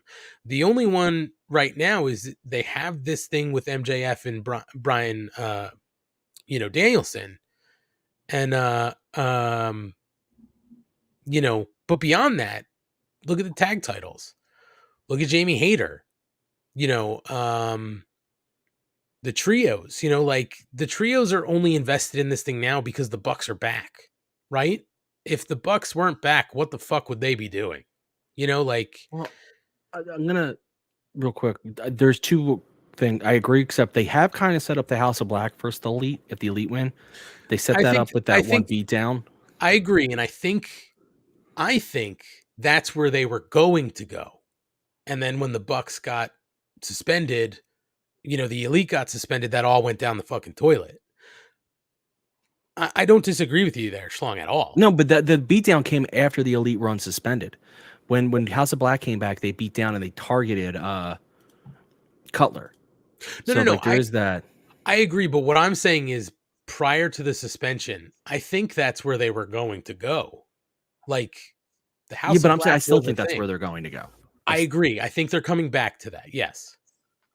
And the tags, actually, this is the only tag team is the only championship I think they've actually done something with. Because if you look at the Acclaim, they had Swerve in Our Glory, they had FTR, now they've had this feud. They've actually had 3 real feuds. Whereas Hayter, who's her challenger, MJF, I guess technically with Danielson, but like he's too new. But you're right. Overall, they are totally built on the chase, not the hold. And Schlong, just to clarify, I'm not even necessarily talking about just the current title runs, the people who have the titles. I'm talking about just historically in their very short, lifespan as a promotion. The biggest moments we had were the Omega, the Kenny chase for Omega, the MJF sort of chase to the championship here, and then some of the other chases for the titles. But then like Britt Baker had the title. What worthwhile invested feud did she have for an extended period? You know what I mean? Like it seems they weird. are all about the chase. They love the chase. Yeah, the chase is on. So let's move on from here because we got a couple more things to talk about. There was a Powerhouse Hobbs promo talking about the book of Hobbs and sort of threatening violence. I bring this up only because I think we're all sort of on the same page. We'd like to see more of Powerhouse Hobbs. More overalls. And I want a copy of that book. He actually had the Book of Hobbs, like a physical copy. I just want to touch it. That's just me. Ryan, is he on the list? No. Ooh, sorry, Powerhouse. Just for his fashion sense. Oh yeah, sorry, Schlong. We did get away from listicles. How about the first match, Mrs. Money? The acclaimed, Jeff Jarrett, Jay Lethal, Satnam Singh, and Sanjay Dutt. Anybody do anything for you? I would let Jay Lethal take me out to a steak dinner. Whoa. Wait a minute. Bold. Of all the people in that match, you don't choose Anthony Bowens, a truly beautiful human being? Well, I don't think he would like me like that. It doesn't matter. It doesn't matter. Okay, well then it would be a tie between him and Jay Lethal. They All right, can 'cause he's a both truly take me on beautiful a human date. being. We could have a triples date. Oh, interesting. Yeah. And Hobbs was a no. And No. now we're going to go to we were talking about House of Black. I forgot to mention, Schlong, in the first show we did get a House of Black promo where they were talking about Ortiz, or I'm sorry, not Ortiz, Eddie Kingston, and sort of like speaking cryptically again. And I know last week we had seen a promo from them, and Ortiz and Kingston were sort of left in the ring questioning each other. And we had the same thing here. They showed Ortiz and Eddie Kingston sort of talking to each other, and Ortiz was questioning Eddie's loyalty after that House of Black promo. And they said it's going to be House of Black versus Ortiz and Kingston next Friday on Rampage. So they set that up. So the obvious question to Mrs. Money is House of Black and Ortiz and Eddie Kingston. Anybody do anything for you? But also, the overall question to everybody here is, sort of where do we feel the outcome of this feud's going to be? Let's see. So in regards to who I would let take me on a date, I don't know. I feel like I would go out with Eddie Kingston, but that's Kate's man. I feel like we would get along well because we could talk about our antidepressants. Like, I feel like that would be, we could bond over our mental health struggles. I feel like that would kind of be our thing. So we wouldn't necessarily be an item, but we'd be good mental health friends. But I don't know. I'm interested to see where this kind of goes because I really didn't see House of Black, picking like a rivalry with Eddie and Ortiz. So this is going to be interesting. I don't know, unless there's some history that I don't know about from other promotions that are this maybe being like dug up. Sorry, I'm a bit distracted, and it's weird. New Japan World, and I don't know, maybe they do this regularly. I'm gonna have to look. They tweeted out the Rampage thing, like go watch Rampage. I didn't realize they did that. We're actually I want to bring that up here after we get through the card, Schlong, because I got something on New Japan. Go ahead. Okay. I love this feud. I'm very excited to see where Eddie Kingston goes because I hope he gets insane because insane Eddie Kingston's the most fun Eddie Kingston. Do you think anybody defects to House of Black? Personally, I've seen people sort of throwing that out there, and I don't want to see Eddie or Ortiz. I don't want to see anybody else go to House of Black, to be honest. I just want them to stay a straight trio faction. And I don't think anyone defects. I just think they leave the partnership in shambles. I mean, that could certainly happen. And it could lead to an Ortiz Eddie Kingston feud, which could be a lot of fun. Fallout between brothers. Yeah. All right, let's see here. The next match of the night was for the TBS Championship. Jade Cargill and Sky Blue. Oh, that also reminds me. We left a women's match out of Rampage. I'm so sorry. But we don't have to go backwards. We're not going to talk about it. It was the Renegade twins, right? I will say Renegade Twins performed on Rampage. They did really well. They did, yeah. It wasn't a complete mush, No, I think they showed up. We just need the AEW needs a women's tag division if you're going to be doing this at this point. Yeah, I agree. Yeah. But we did get a TBS championship match, Jade Cargill and Sky Blue. I don't think anybody thought Sky Blue was going to come out here as the champion. But what I will say is I was very happy this wasn't a straight up squash. Sky Blue held her own and was able to stretch this match out. She couldn't match Jade's power. That was clear. Red Velvet sort of came down to distract Jade Cargill too, so it's sort of this falling apart of the baddies. But Schlong, what I thought was one of the coolest fucking things ever was that that final sort of reversal into the Jaded on Sky Blue, where the whole crowd gasped Yeah. because it was so powerful. But Jade Cargill retains. She's 48-0, and we don't know what's next for her. So Schlong, I'm going to go to this because we on Wednesday nights are very critical of the women's division. I know you've seen a lot of Sky Blue watching Dark and stuff. You follow Dark very closely. Were you happy with what you saw out of Sky Blue in this match? Yeah, she's been steadily improving. She's young, so like I think sometimes people forget she has a lot of growth left in her, but has been improving, looked really good. I actually think this is one of my not my favorite Jade matches, but definitely one of my more favorite ones in a while. That ending sequence is for anyone incredible. I don't care who's doing it. That was just awesome. The I'm trying. There was another move, and I'm blanking now that I wanted to call it out, but there was just a couple times where she got to show off her power. Oh, it's not even a power; it's the pump kick she did to Sky. I think Sky sold that very well. Like took that kick insanely well. Red Velvet is being posed to be like a real threat to her, which we've had happen before, and nothing comes of it. But I still like what they're doing. I think this was a great showing from all involved. Clearly, we're trying to get to 50-0. 50-0, or at least 49-0. We're trying to get to like that 49-50 area, and then that's when the story is going to be real. Whoever's facing her when she's 49-0 or 50-0, one of those two is going to be who we have to pay attention to, because that's clearly what they've been building this up to. But yeah, this was a great showing, and I watched that finish on replay a couple times. Just like, how the hell did she catch her?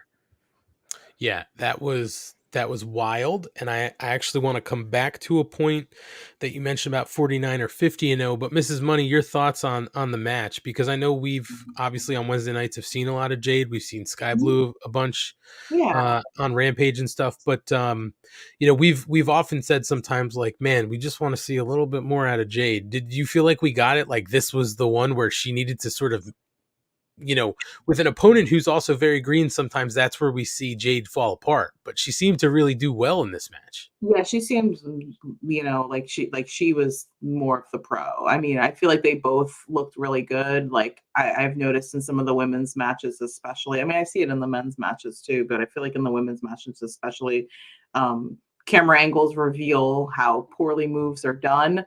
And this wasn't like that to me. At least I didn't see that. Like what Anthony said before, I really feel like this was, it was entertaining. And it was a good time. I feel like, I want to see more of both of them. But my big thing is, like we were talking about before, with like the build, like who is that next person for Jade, Like, do you think it's going to be Statlander? I have to go check on her son, but you guys talk really quick about that. You got it. So, Schlong, this brings me to what I sort of wanted to discuss, because we were talking about this on Wednesday night, and it's worth bringing it back here. We sort of were talking about the possibility of Mercedes Moné, entering the tag match in some sort of way on Wednesday night. Rumors are that's not happening whatsoever. She's not in LA. Now, hold on. I'm not saying that's true, but I'm just saying what everybody's saying out there is that she's not in LA. She is not scheduled to leave Japan. She's not going to be there.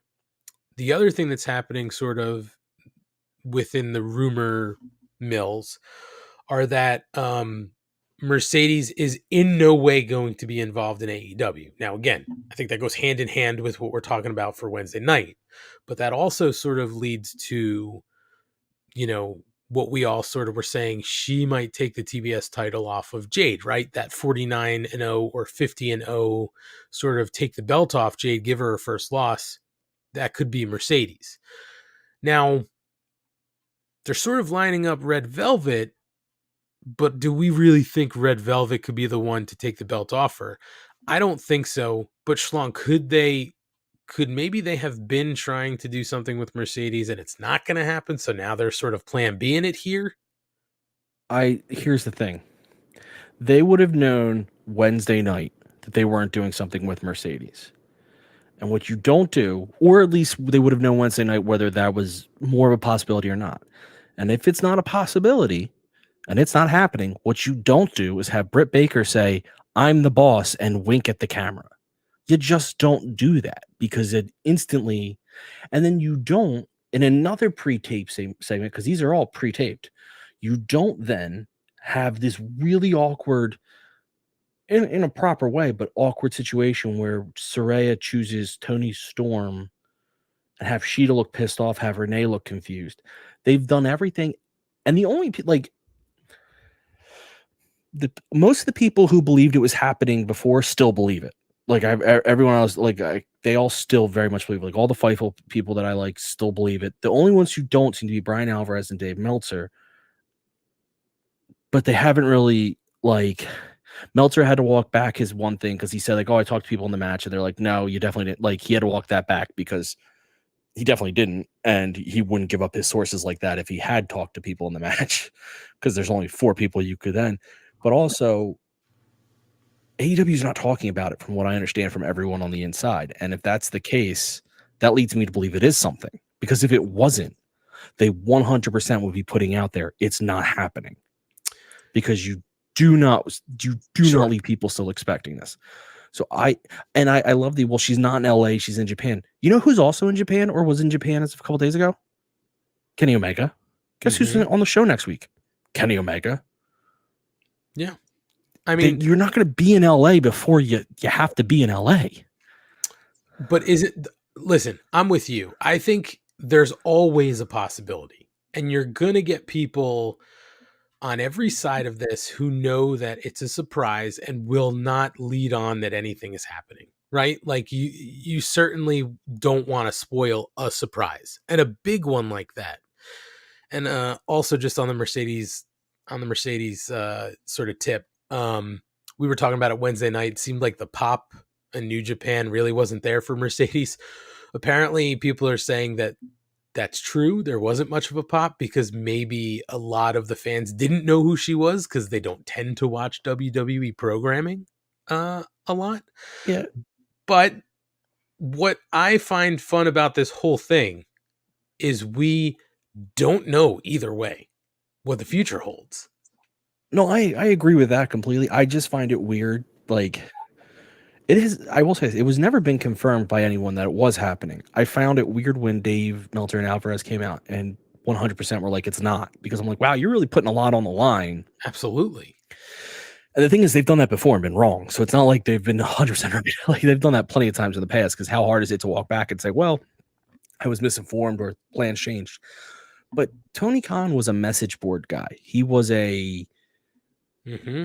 he's a Twitter guy. He knows this conversation's occurring. He knows it's everywhere.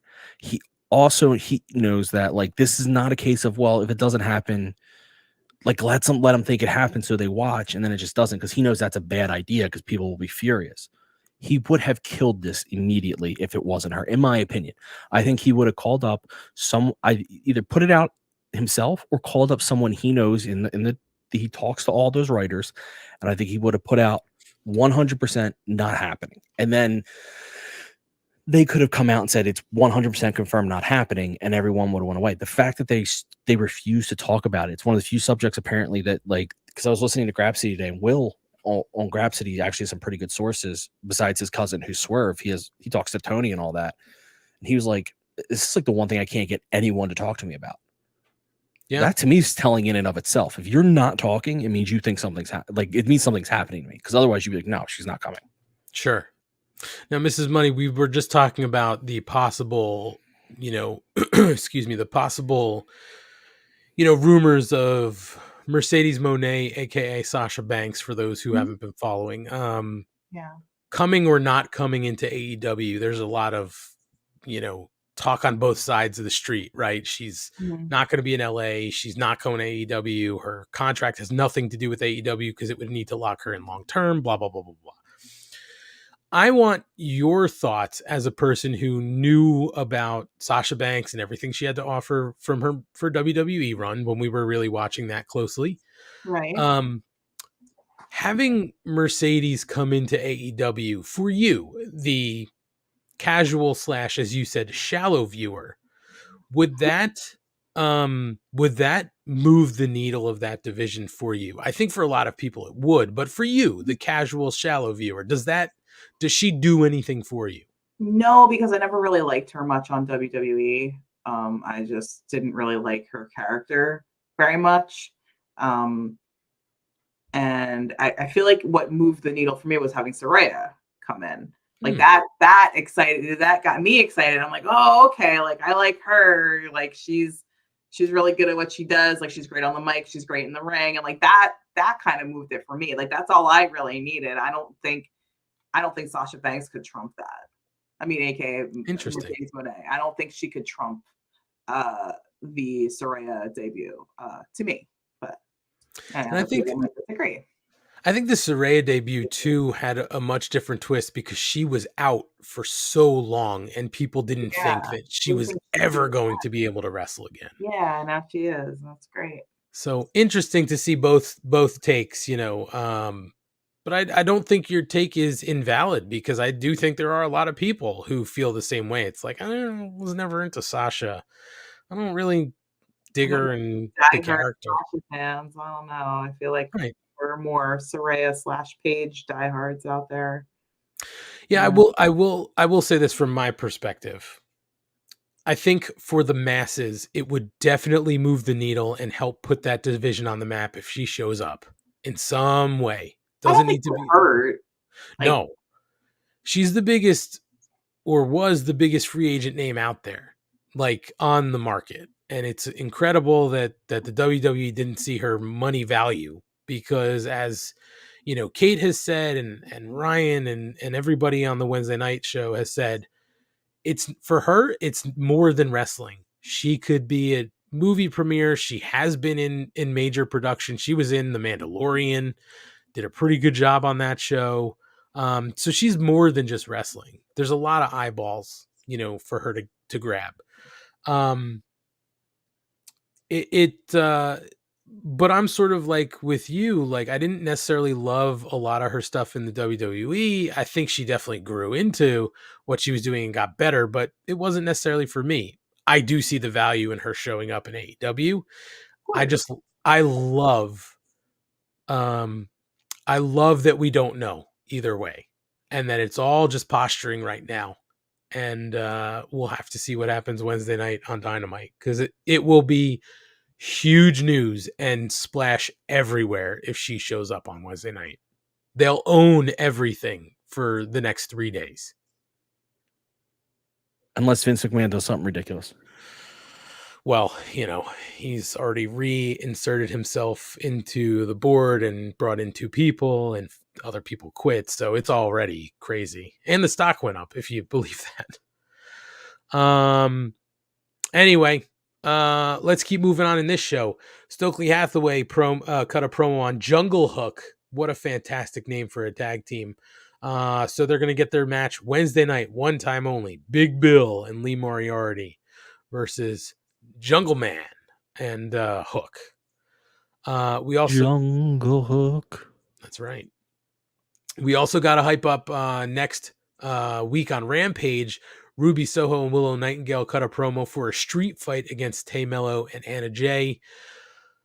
Listen, I think they've done some really cool things in the women's division. The Lights Out match with Britt and Thunder Rosa and some other sort of quote-unquote hardcore matches with the ladies that have turned out great. I have high hopes for this because of Ruby and Willow. Tay, I'm like very mixed on because she broke her fucking nose. And then Anna Jay can go. We'll see how this works out. I'm excited to see it either way, and great to see Willow in a bigger picture here in AEW. But let's move on to the main event for Battle of the Belts, because this was one match where I truly didn't know which way this could go. This easily could have gone either way. Orange Cassidy versus Kip Sabian for the All-Atlantic title. Danhausen in Orange Cassidy's corner, and of course Penelope Ford with Kip Sabian. Through this match, we did see the Bunny come down to play distraction. We saw the Butcher and the Blade get involved and basically beat up Danhausen.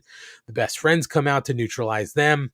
This went back and forth. And what I loved about this was that Kip Sabian was basically fucking living rent free during this match in Orange Cassidy's head, using the sunglasses, doing the easy slaps across the chest and the kicks to Orange Cassidy, who gets so frustrated at one point he shoves Paul Turner and realizes that could have cost him the match. But we do get to the end, and Orange Cassidy does defeat Kip Sabian with a pair of orange punches and I think a beach break too somewhere down the stretch. And that ended the show. So Orange Cassidy does retain that title in, man, a fucking banger of a match. What a great match. Mrs. Money, I'm going to throw it to you first here because this was a tough match in our house because we had a 5-year-old who didn't know who to cheer for, Schlong. He likes both of these guys. Yeah. So it was a very torn house. He did yell at me a lot. I don't know who to cheer for. And I Yeah. was just like, go with your gut, buddy. It was sweet. No, I enjoyed this match. I really like Kip Sabian. He's definitely on the B team when it comes to boyfriends. Like he's getting up there because he's wearing makeup now. So that, like, you know, that's a thing for me. Schlong, But, I don't know where I fit in, Schlong. I don't know. What Mr. Money's not telling you is that he wears makeup after this show. Schlong, come on. You know that's not true. Everybody knows maybe you it's do. not true. That's why I said it, Anthony. You could only put lipstick on a pig, and it's still a pig. Anyway, I enjoyed this match. I'm not going to sit here and be like, I'm the biggest Orange Cassidy fan in the world. I enjoy what he does. I think it's very unique what he does in the ring. And his character is really just, it's very interesting to me because it's like nothing I've ever seen before. But yeah, fun match as always. I kind of wish the belt changed. But quick question, because I don't remember. Didn't Kip Sabian have this belt in the past? No, I also mixed that British, up. Right? Who did? I'm sorry. Wasn't it also someone who was British? Oh, it was Hawk. Hot body, ugly face. B team. B team. Wow. B team, unless he's in Hangman. the mask, then it's boyfriend material. Schlong, Hangman gets cut in the first round of cuts, but fucking Pac makes it even though he's got a bad face. Bastard. Yeah, he's got an ugly face. What a I don't get that at all. Ugly face. Hot body. Schlong, what'd you think here? This was a great match. This was totally different than most Orange Cassidy's matches in the fact that he was the one being fucked with. Usually he's in his opponent's head and they can't handle him. And this was the opposite way. And that's never happened before. So I really appreciated that because it's a totally different story. He was the aggressor. He was the one getting angry at all those shenanigans. So I loved it. There were just a lot of great moves. I loved the fact that the best friends did eventually come out for the save. I was okay with that. You know, it took them a while, but they got there. But yeah, I love this entire match. Didn't know who I wanted to win. I love Orange Cassidy, but Kip's doing such good work. I think he deserves to be, rewarded for it. So it's tough call, but incredible. Just an incredible match. And this match was the only one I thought where the title might have been able to change hands. Yeah. Mm-hmm. But shows what I know, because clearly that's not accurate. Well, but I mean, if the title changed hand here, it wouldn't have been a bad thing. Like, No. there's still enough for Orange Cassidy to be involved with, and he wouldn't look weak. This was a tough match for everybody, and you maybe then could have run with a story, Schlong, right? Of like Orange Cassidy is always in everybody's head playing mind games, and now he had finally been bested.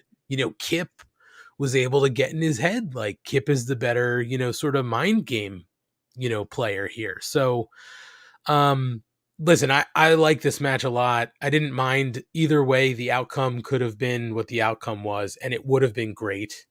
I think the only other thing that would have opened this up is if Kip won, he could have sort of done the same thing that Pac did, right? If he went to other promotions, whether it be across the pond or even in the United States, because we've seen Kip wrestle in like, Wrestle Pro here in New Jersey.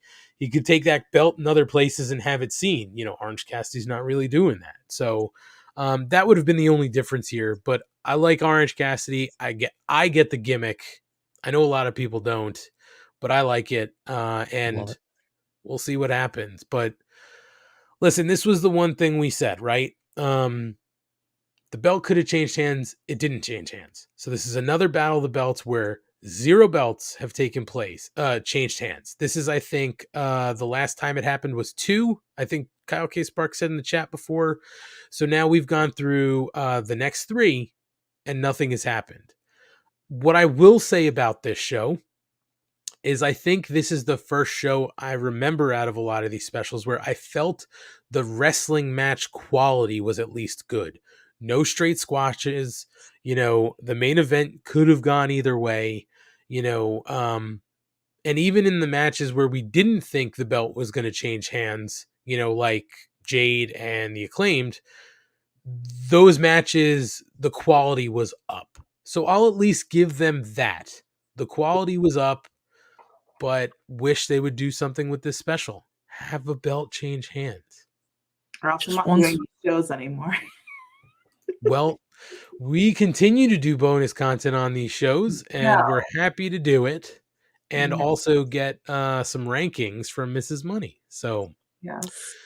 Schlong, you brought up New Japan before, and usually we do cover news and notes, but I this is something with New Japan that's sort of come up, and I wanted to discuss it here because it's timely. There is there is sort of news out there. I'm trying to see, I don't remember where it came from, blah blah blah. New Japan president Takami Obari tweeted that the company's United States-based show Strong would be rebuilt next year. That happened around Christmas.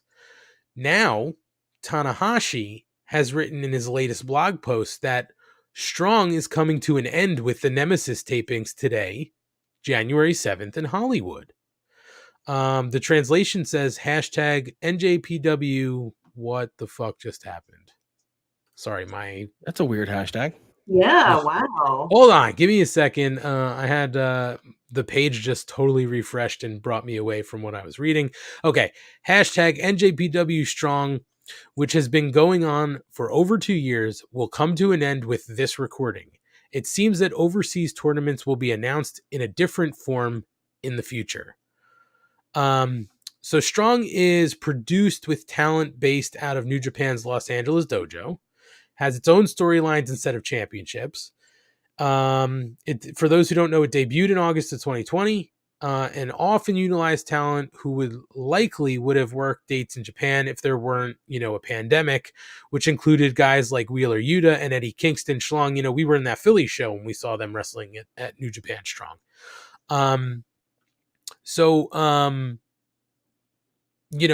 There's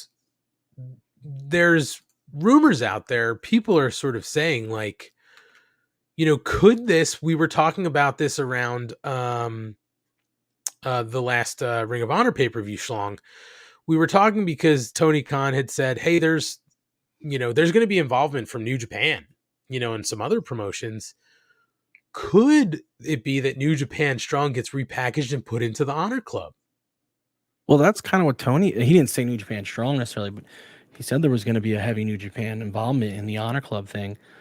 That would make a lot of sense. It would make it more worthwhile because now you would have 2 wrestling shows on that, on that service that you could go along with the library.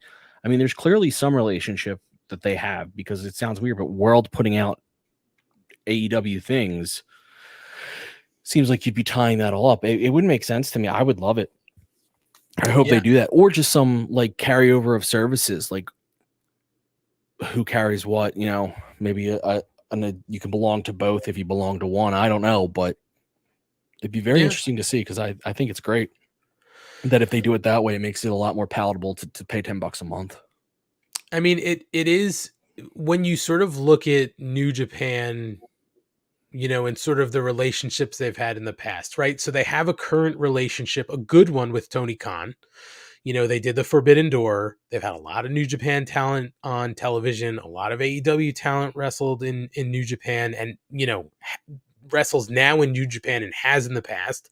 And New Japan was a long time partner with Ring of Honor under like, I don't know, 2 or 3 previous owners. So it does make sense that maybe it does get rebooted and put in there as another way of people saying this is going to be a way, a way that would make sense for me to spend $10 on a platform to get Ring of Honor and a New Japan based show. Especially when it's the US New Japan version of the show and not the Japanese version. Right? Yeah. That's how I think that'd be great for them if they could do it that way. So I think Tony said after, like, we should be hearing soon. I think he wanted to get through Battle of the Belts and Wrestle Kingdom is kind of what he was saying. So hopefully we hear soon what they're going to be doing.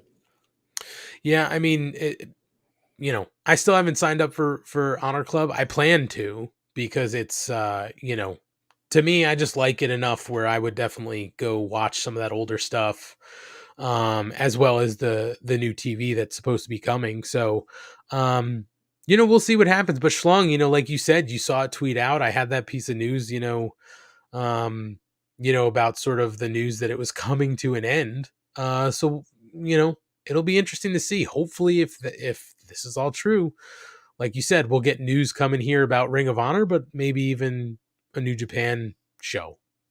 So, Now, Mrs. Money, for you, not a New Japan watcher, you watch the Forbidden, nothing. but you watch some of the Forbidden Door stuff and the lead up to it. But some of these guys that we've seen from Japan, some of the guys we've seen for New Japan on AEW television, are they interesting enough, even though the style's so different, that you could see yourself sort of immersing yourself? I mean, I'm not saying immerse yourself. Wrong word. But like casually watching it. All right, and I want to make sure I'm getting my guys right. We're talking guys like Jay White and Will Ospreay, or are we talking a totally different thing that I'm not aware of? Or like Murder Grandpa and who's the other one that we've seen a bunch? Mostly the Japanese wrestlers, not really like Jay White and guys like that, because we've seen them in other places too. But I'm talking those true sort of Japanese style wrestlers, where it's a totally different style of match. Yeah, I think that's fun. I think it's just something different that would just shake things up a little bit more. I think, having diversity in style, I think is, important. It doesn't necessarily have to be in one promotion. I think there's room for everyone. Kyle K. Sparks put the name in the chat. It was Ishii. That's the name I couldn't think of. Where he had that match with Jericho where they slapped each other's chest bloody. Yes, that was fun. He's the one that wears the little tiny shoes to wrestle? Or am I thinking of the Murder Grandpa? Who wears the little booties to wrestle in? No, that's the Murder Grandpa. Okay, yeah, he wears little Buster Browns. Cracks me up. Anyway, that's it. We're done. This went way longer than we thought anyway, but no hot wings for G tonight. We can get hot wings if you really want to. 10:18 at night in New Jersey. So what? You can still get Taco Bell. Yeah, but I'm not going to Applebee's. Oh wait, maybe we should, because there's that bartender I like. I'll die if I eat Applebee's. I will too. Worst. I'm going on record and saying that we do not want sponsorship from Applebee's. Well, we can't do Chili's, right? Because we'd be stealing a gimmick. We don't want to do that. No, we can't do Cracker Barrel either, because even though that's not a thing anymore, we're just not stealing that gimmick. So maybe we will do Applebee's. Or maybe, Eric did mention Olive Garden earlier. Maybe we should. No goddamn way. Never in my life. They could come here. They could come here and be like, would you do, we'll do $5,000 a month to do sponsorship on your show. I'd be like, get out of here, you fake Italian motherfuckers. I mean, what if it was a lifetime supply of soup, salad, and breadsticks? Nope. No. Salad doesn't work for me anymore. Soup is pointless. And breadsticks also doesn't work for me anymore. So no, thank you. if He your has a young hook, son that could live off of breadsticks, so I'm thinking of him and his needs. Schlong, you're a New Jersey guy, and I'll give Philly its fair share of quality Italian food outside of Olive Garden. Uh, is Olive Garden fake Italian for you? I mean, I'm not yeah, it's fake Italian. I'm not gonna even try to like. No. I'm not a Yeah. huge Italian food guy, but it's fake Italian. Yeah, and I'm not saying Olive Garden is bad. I will get down with Olive Garden. I especially got down with Olive Garden when I was pregnant. It tasted extra good when I was pregnant with little money. For some reason, I don't know. We had a gift card that our friend gave us, so we didn't spend any real money at the Olive Garden. But it's not Italian food. It's just like fake, but it's when your whole hook as an Italian restaurant is get endless soup, salad, and breadsticks, you're not an Italian restaurant. I'm sorry. But the salad is always overdressed. You're not. They're always greasy. You're not an Italian restaurant. If you're hanging your hat on soup, salad, and breadsticks, Yeah, it's sure. Pasta. It's Like never-ending pasta bowl. Ugh, it's garbage. It's all mushy. It's mushy. Can I shout out my favorite Italian restaurant in the area and hope that maybe they'll sponsor us someday? Yeah, give me a second. We're gonna close up shop and you can plug whatever you want. Okay, Schlong, I'm gonna throw it to you first so we can break up our plugs a little bit between you and myself. But why don't you tell the people when you're not here, what are you doing? You can find me every Monday and Tuesday live tweeting Dark and Elevation. The rest of the week just hanging out at Mark Order Pod. So tweet me there. And Mrs. Money, our special guest of the night on these Battle of the Belts podcasts. Whatever you'd like to plug, please feel free to plug. Let the people know where maybe they can find you. Sure. So I'm on Instagram at GlitterGina. I'm also on Twitter at GlitterGina, but I really don't tweet. I just follow a handful of people and just don't really do much on there. I will say, all joking aside, Tony Nese is a great personal trainer, and his 450 Fit program has been killer for me since April. So if you're interested in getting on that New Year's resolution and getting to the gym and eating better, I highly recommend checking him out. No, he's not paying me for this. So that's it. Yeah, and you don't even get a referral if anybody goes and signs up. I don't get diddly squats, but I'm just saying. Well, very cool. And you could certainly follow Mrs. Money, like she said, at GlitterGina on Twitter and Instagram. Not tweeting that much there, but maybe Mrs. Money will do some wrestler rankings on Twitter one of these nights. Who knows? Don't tell Tony I have the hots for him, everybody. Thanks. Oh boy, you just basically opened the floodgates of that. Please, guys, don't. Certainly do tell them about this podcast, though. You could tell any wrestlers you'd like about this podcast because we're all about the promotion here. As Schlong said, at Mark Order Pod on Twitter and all of our social handles, Instagram, TikTok, Facebook. Hit that link tree in our bio and you can find links to all our socials so you don't have to actually go out there and find them on your own. We made it super easy for you. I want to thank all of the people out there watching tonight live on YouTube. I know great crowd. It is for a Saturday night. Really great house. And the chat is super active. Thank you guys for taking part in this. We love you guys, and especially because we put the time out there way late tonight. We pulled the time together out of our ass really, really late. So thank you for keeping an eye out. And to anybody who maybe is listening out there in podcast form, thank you. We love you guys too. Couple things we ask anybody who's watching or listening. If you're listening, try watching us on our YouTube because it's a lot of fun to see what we're doing. And for anybody who, what's that? I said we're cute. We are cute. And to anybody who is watching, maybe can't watch all the time, feel free to listen to us in podcast form.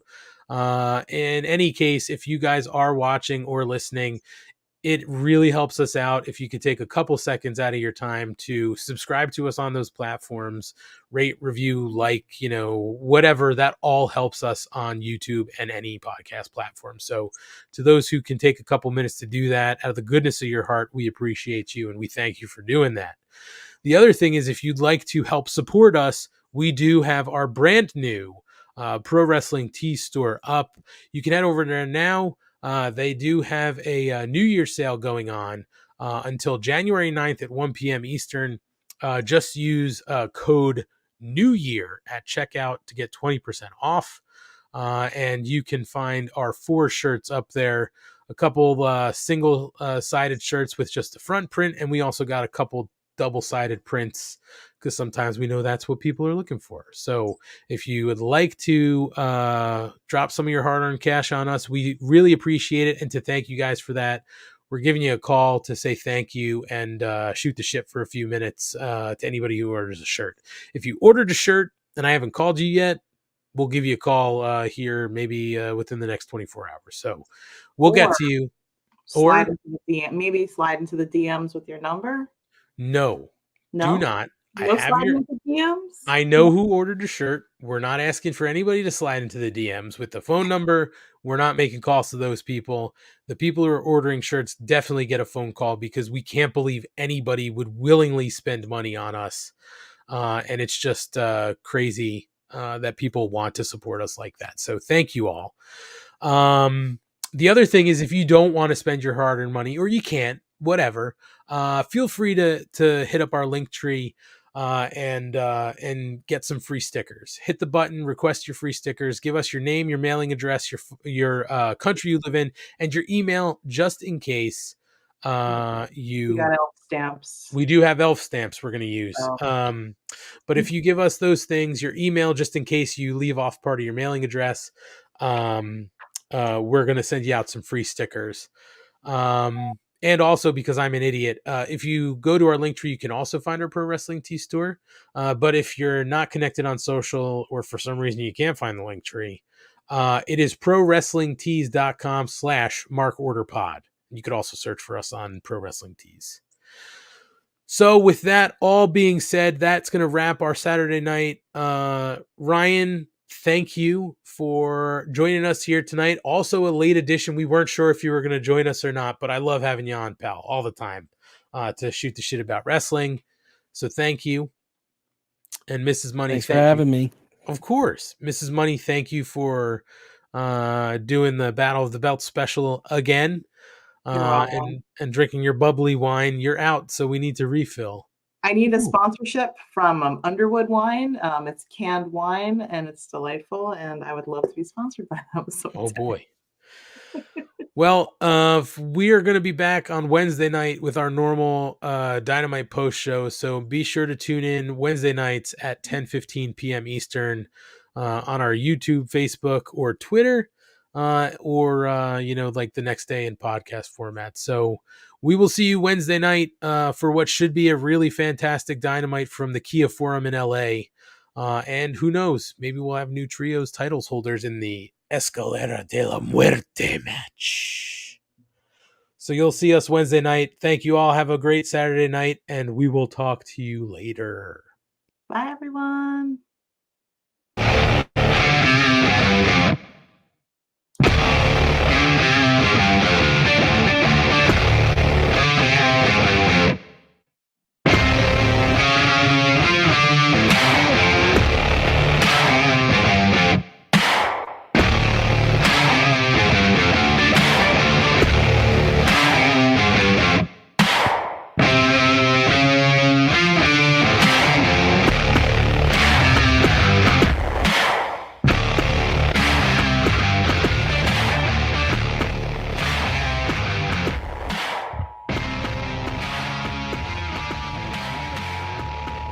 This concludes the Mark Order podcast.